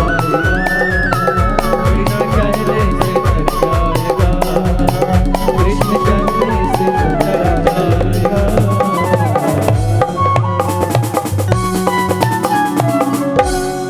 वृंदावन बांके बिहारी लाल की, जुगल जोड़ी सरकार की। राजर्षि परीक्षित सुखदेव मुनि से कहते हैं, बोलो भगवान का एक नाम दीन बंधु है। क्या भगवान ने आज तक किसी दीन के ऊपर ऐसी कृपा की है हमारा? तो यहाँ राजर्षि परीक्षित को सुखदेव मुनि सुदामा जी का चरित्र श्रवण करवाते हैं। कृष्णस्य सखा कश्चित् ब्राह्मणो ब्रह्मवित्तमा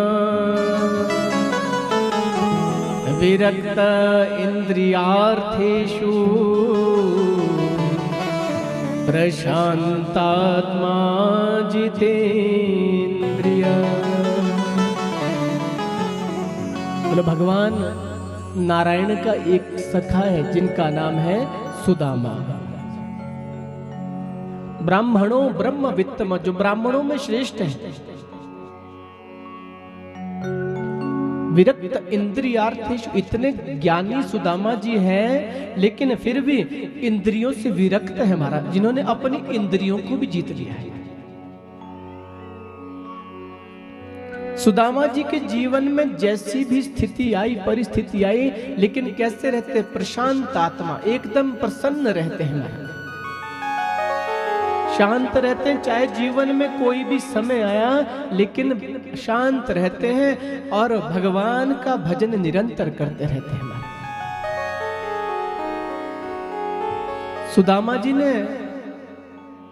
सुदामा जी चाहते तो बड़े महल खड़े कर सकते थे, बड़ी अटारियां खड़ी कर सकते थे, लेकिन सुदामा जी ने अपने जीवन में एक अनायाचित व्रत धारण कर रखा था। बोलो कहीं मांगने नहीं जाऊंगा, 3 घरों में भिक्षा के लिए जाऊंगा, जो उन 3 घरों में मिलेगा उसी से ही अपने जीवन का निर्वहन करूंगा और भगवान का निरंतर भजन करता रहूंगा। सुदामा जी प्रत्येक दिन 3 घरों में जाते, जो कुछ मिलता उससे जीवन चल रहा था हमारा, और पूरा दिन भगवान का भजन करते रहते। इनकी पत्नी थी जिसका नाम था सुशीला, यथा नामनो तथा गुण, जैसा नाम है वैसे ही सुशीला का स्वभाव था। कालांतर में एक पुत्र भी इनके यहां हुआ। सुशीला ने अपने घर की स्थिति को देखा तो विचार करने लगी, बोलो घर में खाने के लिए एक दाना भी शेष नहीं रहा है, पर पतिदेव से कैसे कहूं कि आप कहीं कमाने के लिए जाओ, कुछ लेकर के आओ, हमारा इनकी भक्ति में विक्षेप उत्पन्न हो जाएगा। बड़े दिन ऐसे ही बीतते गए। एक दिन सुशीला ने अपने पुत्र की स्थिति देखी तो क्या देखा कि जीर्ण बिल्कुल शरीर हो गया इस पुत्र का, हड्डियां सामने दिखती है। विचार करने लगी अपने शरीर का तो कुछ नहीं, पर यही स्थिति हमारी रही तो एक दिन ये पुत्र भी हमारे पास नहीं रहेगा। विचार करने लगी कैसे कहूं कि आप कमाने क्यों नहीं जाते, कुछ कमा करके लाओ। सुशीला ने एक दिन क्या युक्ति की, सुदामा के पास गई और सुदामा से कहने लगी, बोलो महाराज एक बात आपसे जाननी थी, क्या आप बताओगे? बोलो हाँ पूछ। बोलो महाराज मैंने सुन रखा है कि वो जो द्वारिकाधीश है वो आपके बचपन के सखा है महाराज। सुदामा जी कुछ संकुचाने लगे, संकुचित हो गए सुदामा जी। बोलो महाराज क्या सच सुन रखा है आप? अनमने से मन से सुदामा ने कह दिया, बोलो हाँ देवी तुमने सुन तो ठीक रखा है। तो बोलो क्या आज तक आपको एक बार भी मन में ऐसी इच्छा नहीं हुई कि अपने मित्र से मिलने के लिए जाना चाहिए? सुदामा जी विचार करने लगे, बोलो सुशीला ऐसा ना कहे कि तुम जाकर के मिल के आओ कि धन की याचना करने के लिए कहे। बोलो देवी बचपन के सखा है, हम जब गुरुकुल में पढ़ते थे तब साथ थे, अब वो तो द्वारिकाधीश बन गए, अब मुझे ना पहचाने और मैं चला जाऊं मिलने तो मेरी क्या रह जाएगी? बोलो महाराज अपने मन में ही सोच लिया आपने, कभी एक बार गए भी आप? एक बार मित्र के यहाँ जाना तो चाहिए कम से कम। सुशीला के बार बार अनुनय विनय करने पर सुदामा जी अनमने से मन से जानने के लिए तैयार हो गए। बोलो देवी मित्र के यहाँ जाऊं तो जाऊं, पर खाली हाथ कैसे जाऊं, कुछ भेंट देने के लिए तो होना चाहिए। बोलो आप जाने के लिए तैयार हो जाओ, बाकी सारी व्यवस्था मैं कर दूंगी महाराज। बोलो ठीक है देवी। मैया पड़ोस के 4 घरों में गई महाराज, और मां चाहती तो एक घर से भी जितने चावल चाहती उतने ला सकती थी, लेकिन मां ने क्या युक्ति की कि पड़ोस में गई और 4 घरों से 4 प्रकार के चावल लेकर के, याचित्वा चतुरो मुष्टिन पृथक पृथक तंडुला, 4 मुट्ठी चावल की लाई और कोई मोटा चावल, कोई पतला चावल, कोई टूटा चावल, कोई लंबा चावल, और एक ऐसे जीर्ण शीर्ण वस्त्र में उसे बांध दिया, पोटली बना करके सुदामा जी के हाथ में दे दी। बोलो ये भेंट आप अपने मित्र को दे देना महाराज।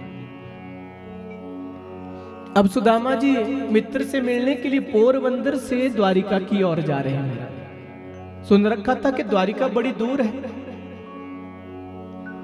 6 महीने पैदल लग जाएंगे।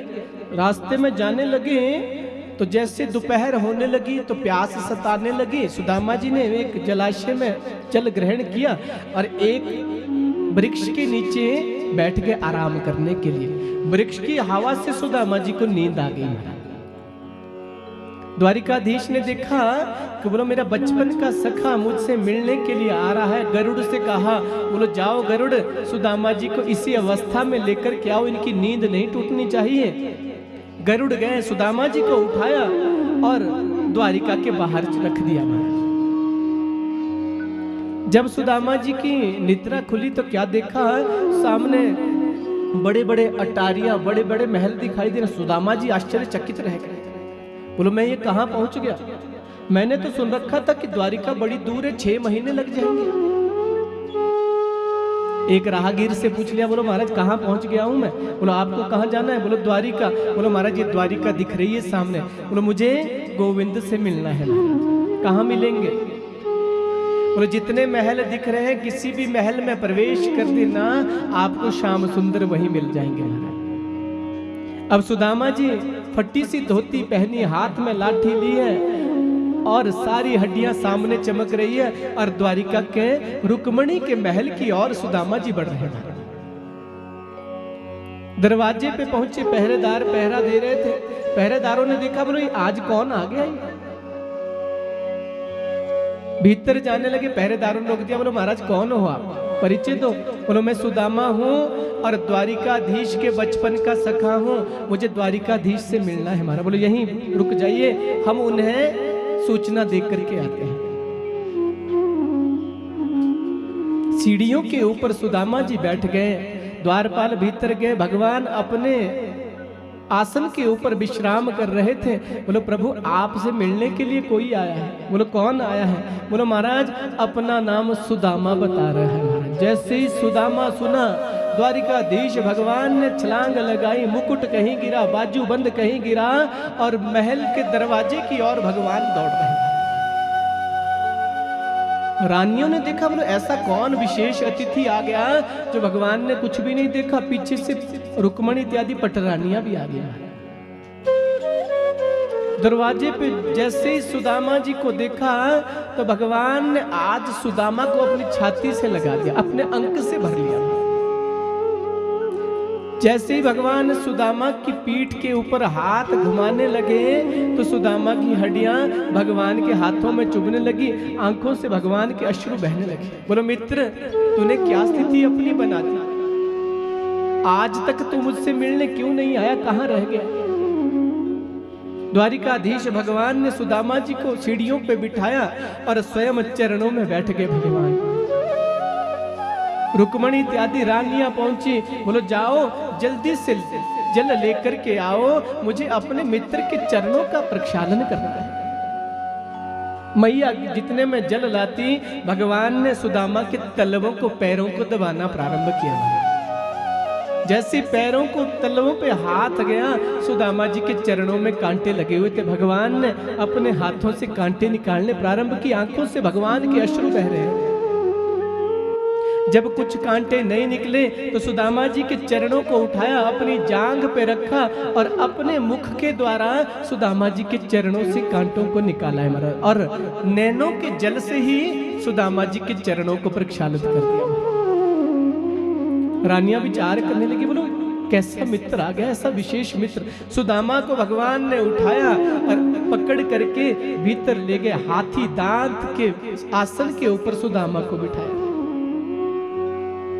चरणों को धुलाया, सुदामा का खूब सत्कार किया, सुंदर वस्त्र धारण करने के लिए दिए महाराज।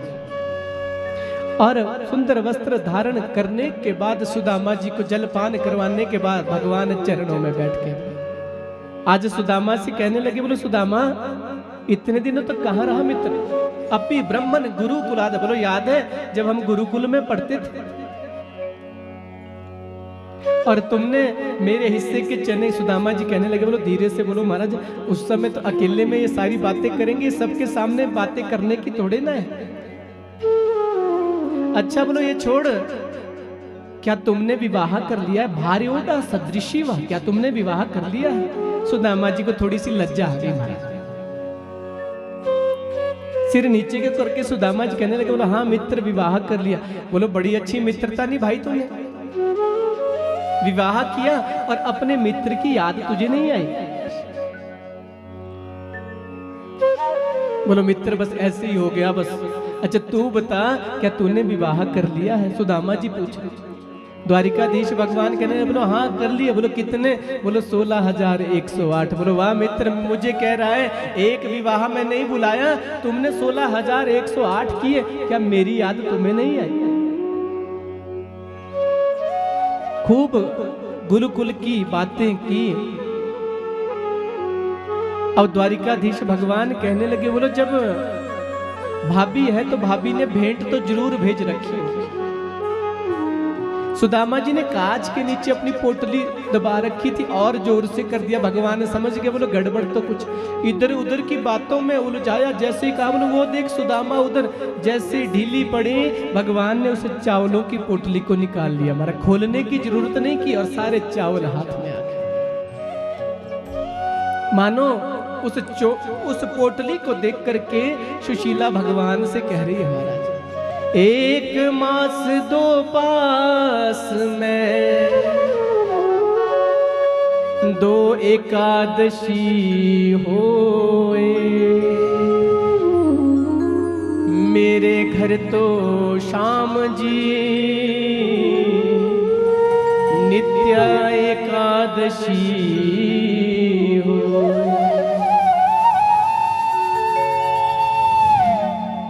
मानो सुशीला भगवान से कह रही है, बोलो प्रभु ऐसे तो महीने में 2 आती एकादशी, एक शुक्ल पक्ष की एक कृष्ण पक्ष की, लेकिन गोविंद मेरे घर में तो हमेशा ही एकादशी रहती है, कभी द्वादशी आती ही नहीं है। भगवान ने क्या किया, एक चावलों की मुट्ठी ली और उसे मुख में डाला और सुशीला को भगवान ने उत्तर दे दिया, होनी थी सो हो गई, अब ना ऐसी होए, तेरे घर तो भाभी नित्य द्वादशी हो। बोलो भाभी जो आज तक होना था वो सब हो गया, अब तेरे घर में कभी एकादशी नहीं होगी, नित्य द्वादशी होगी। तो नित्य संतों के भंडारे लगा, खूब पदार्थ पदा, 1 लोक की संपदा सुदामा को भगवान ने दान दे दिया। विश्वकर्मा से कहा, बोलो जाओ और सुदामा की कुटिया की जगह में सुदामापुरी का निर्माण कर दो। रात्रि रात्रि में विश्वकर्मा गए और सुदामापुरी का निर्माण कर दिया। दूसरी चावल की मुट्ठी ली, मुख में डाली, 2 लोक की संपदा दे दी भगवान। तीसरी मुट्ठी चावल की जैसे हाथ में ली, मुख में डालने लगे, मैया ने हाथ पकड़ लिया। बोलो महाराज जैसे सब दे दोगे तो अपने आप क्या कटोरा लेकर के घूमोगे? बोलो प्रभु आपका इतना विशेष मित्र आया है, तो क्या जो आपका मित्र भेंट लाया है क्या उसमें हमारा अधिकार नहीं है? तो थोड़े से प्रसाद के अधिकारी तो हम भी, ये चावल आप हमें दे दो। मैया ने बड़ी युक्ति से काम किया। खूब चर्चा चलती रही महाराज,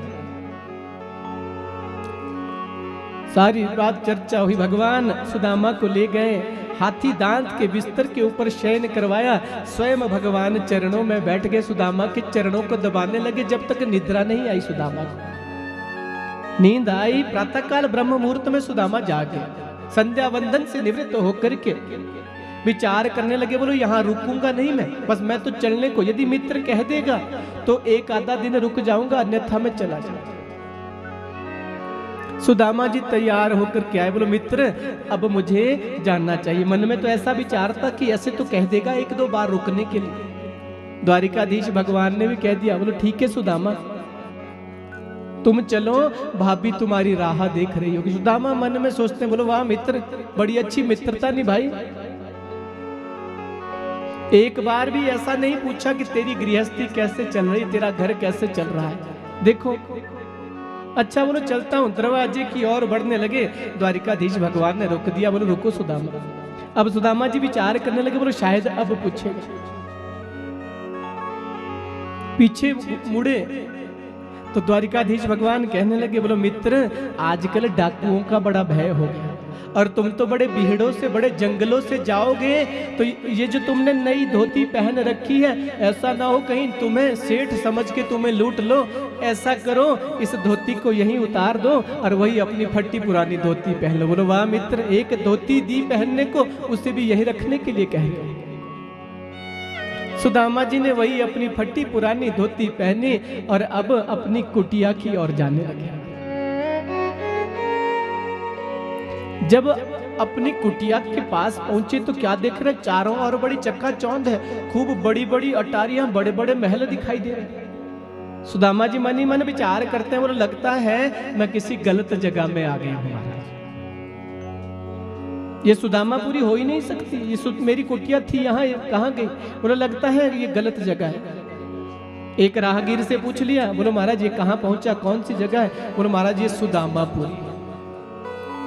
सुदामा जी विचार करने लगे, बोले जितने में मैं द्वारिका गया, द्वारिका से लौट के आया, लगता है किसी सेठ ने इस जगह को खरीद लिया और यहाँ अपने महल बना दिए, नाम रख दिया सुदामापुर।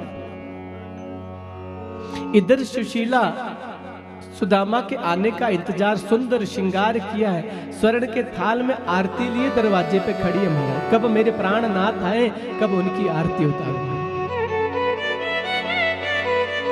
सुदामा जी को जैसे ही महल के सुशीला ने देखा तो सुदामा जी वहां से मुड़ने लगे। सुशीला गई, हाथ कलाई से पकड़ लिया, बोलो देवी तुम कौन।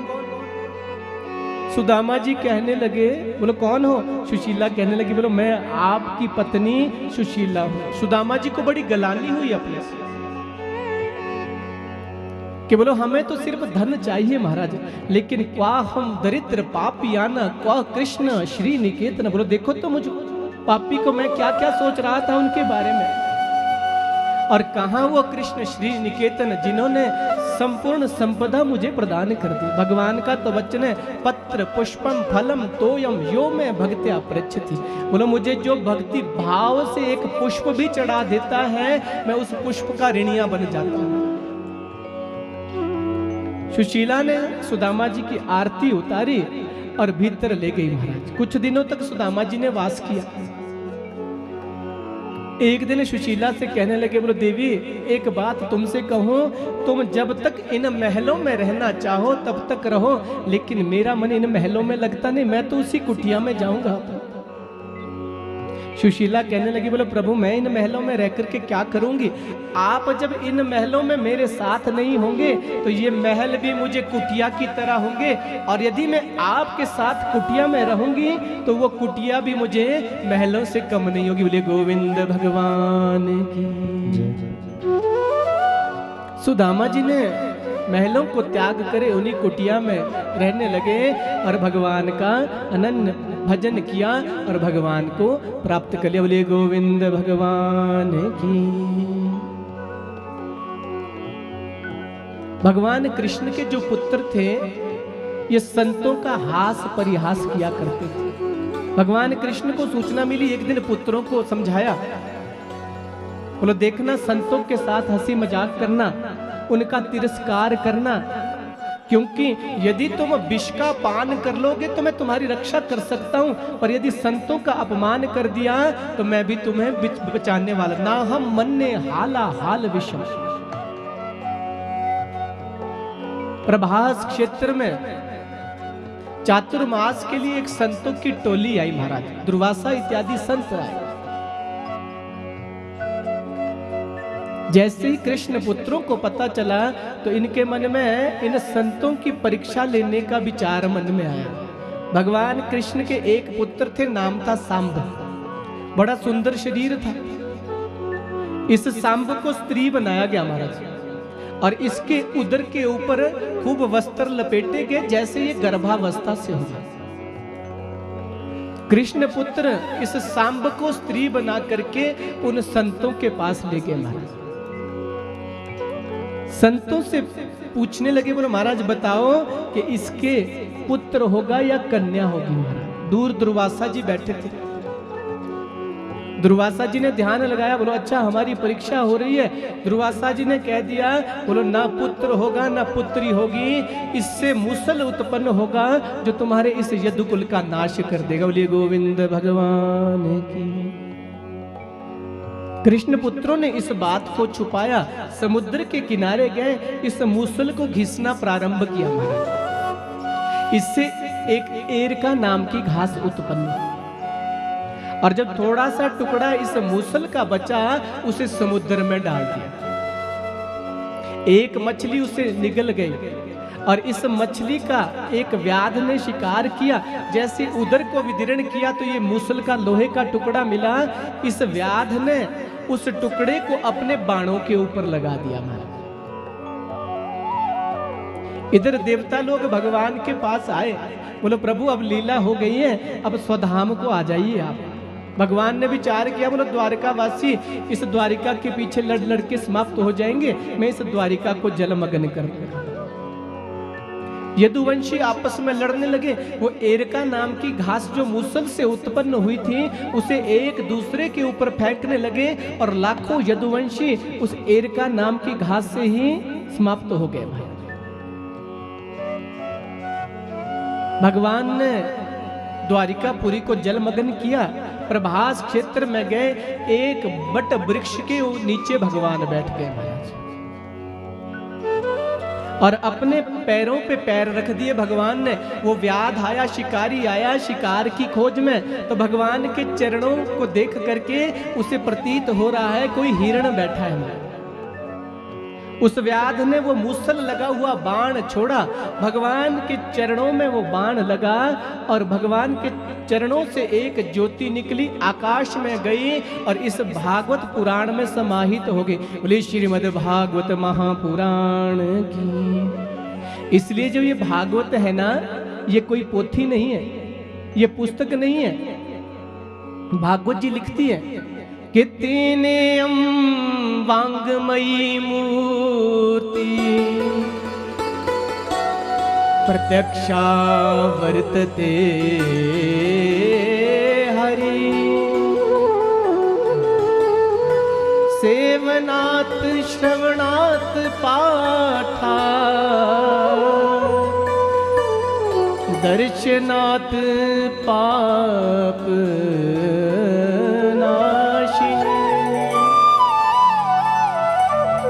भागवत महापुराण कैसा है?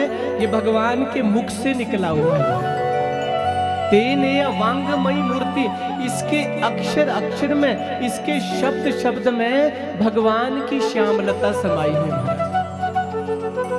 सेवनात् श्रवणात् दर्शनात् पापनाशिनी। यदि इसे पढ़ सके तो बड़ी अच्छी बात है, श्रवण कर सके बड़ी अच्छी बात है, लेकिन यदि ना कर सके तो केवल दर्शन मात्र से भी ये जीवों का कल्याण करने वाला है। भगवान वहां से इस भागवत में समाहित हो गए। इधर राजर्षि परीक्षित से सुखदेव मुनि कहते हैं, बोले राजन 7 दिन पूरे होने वाले हैं, यदि तुम्हें अभी भी भय लग रहा है तो जब तक मैं यहाँ बैठा हूं तब तक तक्षक तुम्हारा कुछ नहीं बिगाड़ सकता। परीक्षित ने भी कह दिया कि पशु बुद्धि इमम जही, कि महाराज इतने गोविंद के गुणों को श्रवण करने के बाद भी यदि किसी को भय लग रहा है तो वो महाराज पशु की बुद्धि है। महाराज मुझे भय नहीं लग रहा है, मुझे तो आनंद मिल रहा है। राजर्षि परीक्षित सुखदेव मुनि से कहते हैं, बोलो मरण तो प्रभु गुरुदेव इस शरीर का होगा, मैं शरीर थोड़े ही हूं, मैं तो आत्मा हूं, ना मेरा मरण होता है ना मेरा जीवन होता है, ये मरण तो इस मिट्टी की देह का होने वाला है। राजर्षि परीक्षित को यहाँ पुनः से 12 स्कंधों का अवलोकन करवाया महाराज। 12 स्कंधों का पुनः से अवलोकन करवाने के बाद सुखदेव मुनि राजर्षि परीक्षित से कहने लगे, बोले अब मुझे विदा लेनी और मुझे भी जाना है। परीक्षित ने सुखदेव मुनि के चरणों में प्रणाम किया और प्रणाम करने के बाद सुखदेव मुनि वहां से चल दिए। अब परीक्षित के आने का इंतजार करने लगे। तक्षक के आने का इंतजार कर, क्षमा कीजिए। अब तक्षक आने लगा, एक छोटे से जीव बन गया, इतना सा कीड़ा बन गया, एक पुष्प में आया। जैसे ही राजर्षि परीक्षित ने उस पुष्प को सूंघा, अपने कानों में लगाया, तो उस तक्षक ने परीक्षित को दंश किया और राजर्षि परीक्षित की देह जलने लगी। एक ज्योति निकली और भगवान के चरणों में समाहित हो गई। बोलिए गोविंद भगवान की जय हो, वृंदावन बांके बिहारी लाल की। तो इस तरह से परीक्षित को मोक्ष प्रदान हुआ। महाराज हरि अनंत, हरि कथा अनंता। ये भगवान की कथा पूरी होने वाली नहीं है। यदि हम दिन रात भी भगवान की कथा गाते रहें तो भी पूरी होने वाले नहीं है। तो इन 7 दिनों में जो कुछ गुरु कृपा से प्राप्त हुआ है, माता पिता के आशीर्वाद से कुछ प्राप्त हुआ है, वो मैंने प्रयत्न किया कहने का। यदि कोई त्रुटि रही हो या कोई बात आपके मन को चुभी हो तो उसे साथ में लेकर के ना जाए, उसे इसी व्यास मंच के ऊपर छोड़ करके जाए या अपना छोटा भाई बेटा मान करके क्षमा कर दीजिए। और यदि इन 7 दिनों में कोई बात आपको ऐसी लगी हो कि आपके जीवन में वो काम आ सकती है, तो यदि उस बात को आप अपने जीवन में धारण कर लेंगे तो हमारा कथा सुनाना भी सार्थक हो जाएगा। इन 7 दिनों में आप सभी ने जैसे भी समय निकाला, जिस भी प्रकार से तन से, मन से, धन से इस कथा में अपनी सेवा दी, आप सभी के लिए भी ठाकुर जी से कामना करता हूँ आप सब स्वस्थ रहें, मस्त रहें और ऐसे ही भगवान के चरणों में आपकी सदैव प्रीति बनी रहे। महाराज यज्ञ को पूर्ण करने में कुल पुरोहित जी का सबसे बड़ा योगदान रहता है। देखिए 3 चीजें हमारे जीवन में बदल नहीं सकती, आप बदलने की कितनी भी कोशिश करें। कौन? एक हमारे कुलिष्ठ। आप कहीं भी जाकर के रहो, आप कहां से देखो, कशलोक चंडी से आए ना, लेकिन आपके इष्ट वही रहेंगे, अभी कुलजा भी वही रहेगी। हमारे कहीं भी चले जाओ इष्ट बदलने वाला नहीं है, कहीं भी चले जाओ कुलजा बदलने वाली नहीं है, और कहीं भी चले जाओ कुल पुरोहित जी बदलने वाले नहीं है। वो तो अलग बात है, आप ना बुलाओ, लेकिन एक बात मैं गारंटी से कह देता हूं, कुछ दिनों के बाद इन तीनों का दोष लगता है। अभी ना लगे, 20 वर्ष बाद लगे, लेकिन पुनः से वहीं पहुंचना पड़ेगा। महाराज तो कुल पुरोहित जी का यज्ञ को पूर्ण करने में सबसे बड़ा योगदान रहता है। और जिस यज्ञ में कुल पुरोहित नहीं, वो यज्ञ पूर्ण ही नहीं माना जाता है। तो हमारे कुल पुरोहित जी भैया जी का हमें संपूर्ण सहयोग मिला और इन्हीं के प्रयत्नों से ये हमारा यज्ञ पूर्णता की ओर गया। तो इनके लिए भी इस व्यास मंच से साधुवाद।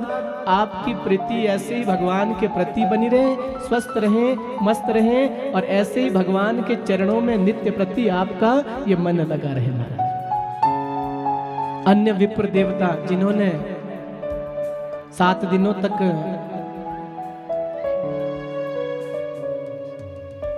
विधि पूर्वक भगवान का पूजन यजन किया और इस यज्ञ को पूर्णता की ओर पहुंचाया, इन सबके लिए भी इस व्यास मंच से आशीर्वाद। ये स्वस्थ रहें, मस्त रहें और भगवान की भक्ति निरंतर जीवन में बनी रहे। संगीत में आपने 7 दिनों तक सुंदर सुंदर भजनों को श्रवण किया, सुंदर सुंदर तानों को सुना। ऐसे हमारे संगीतज्ञ मंच पे आसीन है, इनके लिए भी इस मंच से साधुवाद। ठाकुर जी की कृपा बनी रहे और माँ सरस्वती का वास सदैव आपके कंठ में बना रहे, यही इस व्यास मंच से ठाकुर जी से आपके लिए कामना करता हूं। भोजनशाला में जिन्होंने 7 दिनों से इतने सुंदर भगवान के प्रसाद को 7 दिनों तक बनाया। हम आप तो सब कथा श्रवण कर रहे थे, लेकिन वो पाक शास्त्री जिन्होंने सुंदर प्रसादी तैयार की, हम सबके लिए प्रसाद बनाया, इनके लिए भी इस व्यास मंच से आशीर्वाद। आप स्वस्थ रहें, मस्त रहें और ऐसे ही ठाकुर जी की सेवा आपको निरंतर मिलती रहे महाराज। और सबसे बड़ा योगदान तो इस बिजली महारानी का है महाराज।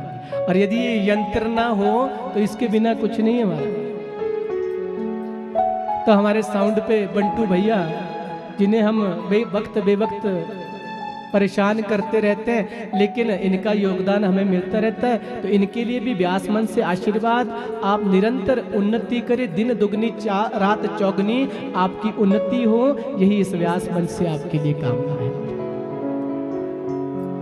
और अंत में ये हमारा यजमान परिवार, जिनके मन में ये संकल्प आया था कि हमें अपने पितरों के लिए ये आयोजन करवाना है, तो संकल्प भी जीवन में अपनी मर्जी से नहीं आ सकता। ऐसे तो सबके मन में आते हैं, लेकिन जब ठाकुर जी मन में आकर के ये संकल्प करवाए तो इस संकल्प को भी वही पूर्ण करवाते हैं महाराज। तो इस परिवार के मन में जो संकल्प आया था, ठाकुर जी की कृपा से, पितरों के आशीर्वाद से आज वो इनका संकल्प पूर्ण हुआ। भगवान से प्रार्थना करता हूँ, भगवान इसी तरह से इनके वंश में यह ऐसी हरि भक्ति बनती रहे और उस दिव्य आत्मा को अपने श्री चरणों में वास देना। वंशे सदैव भवताम हरि भक्ति रस्तु। और अंत में बड़े भाई चंदन कृष्ण शर्मा जी, जिन्होंने अपना बहुमूल्य समय निकाला और इस कथा में आए, आपके लिए मेरे पास शब्द नहीं है। आपके आने से मेरा भी मनोबल बढ़ा और परिवार जनों को भी आशीर्वाद मिला। तो आपके लिए इस मंच से आपका आशीर्वाद मिलता रहे और आप ऐसे ही भगवान की कथाओं को गाते रहें और हमें भी आपका सानिध्य प्राप्त होता रहे, यही ठाकुर जी से मंगल कामना करते हैं महाराज।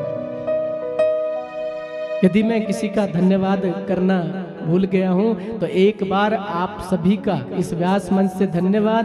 बारिश भी रही और थोड़ा चलने को भी था, लेकिन आप सभी ने फिर भी अपना समय निकाला, तो आप सभी के लिए एक बार पुनः से इस व्यास मंच से साधुवाद। निरंतर भगवान की भक्ति आपके जीवन में बने। बोलिए गोविंद भगवान की।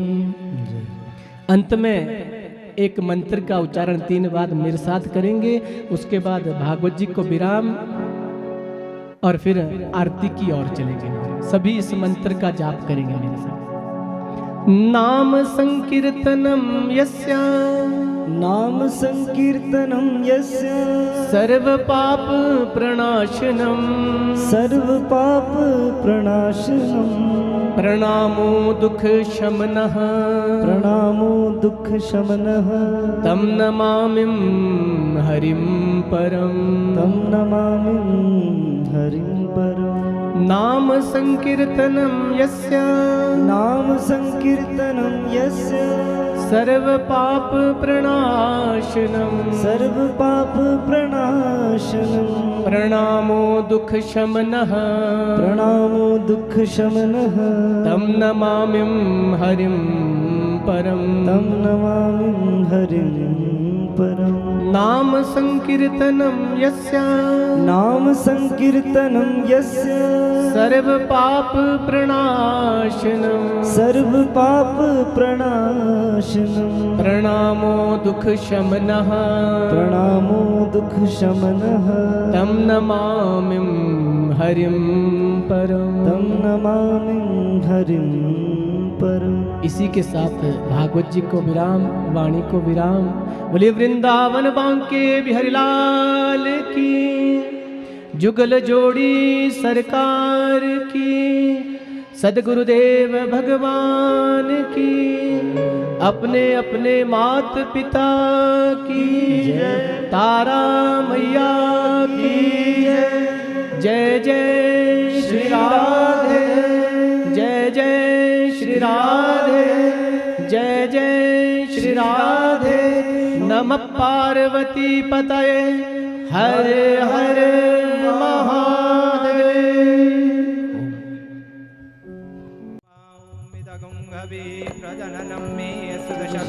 गुं सर्वगणगुं स्वस्ति आत्मसनि प्रजासनि पशुसनि लोकसन्नभयसनि अग्निः प्रजां बहुलां मे करोत्पन्नं पयोरेतोऽस्मासु दत्त चन्द्रमा मनसो जातचक्षोः सूर्यो अजायत श्रोत्रादवायुश्च प्राणश्च मुखादग्निरजायत कदली गर्भसम्भूतं कर्पूरं च प्रदीपितम् आराटिक्यमहं कुरुवे पश्चिमे वरदो भवः।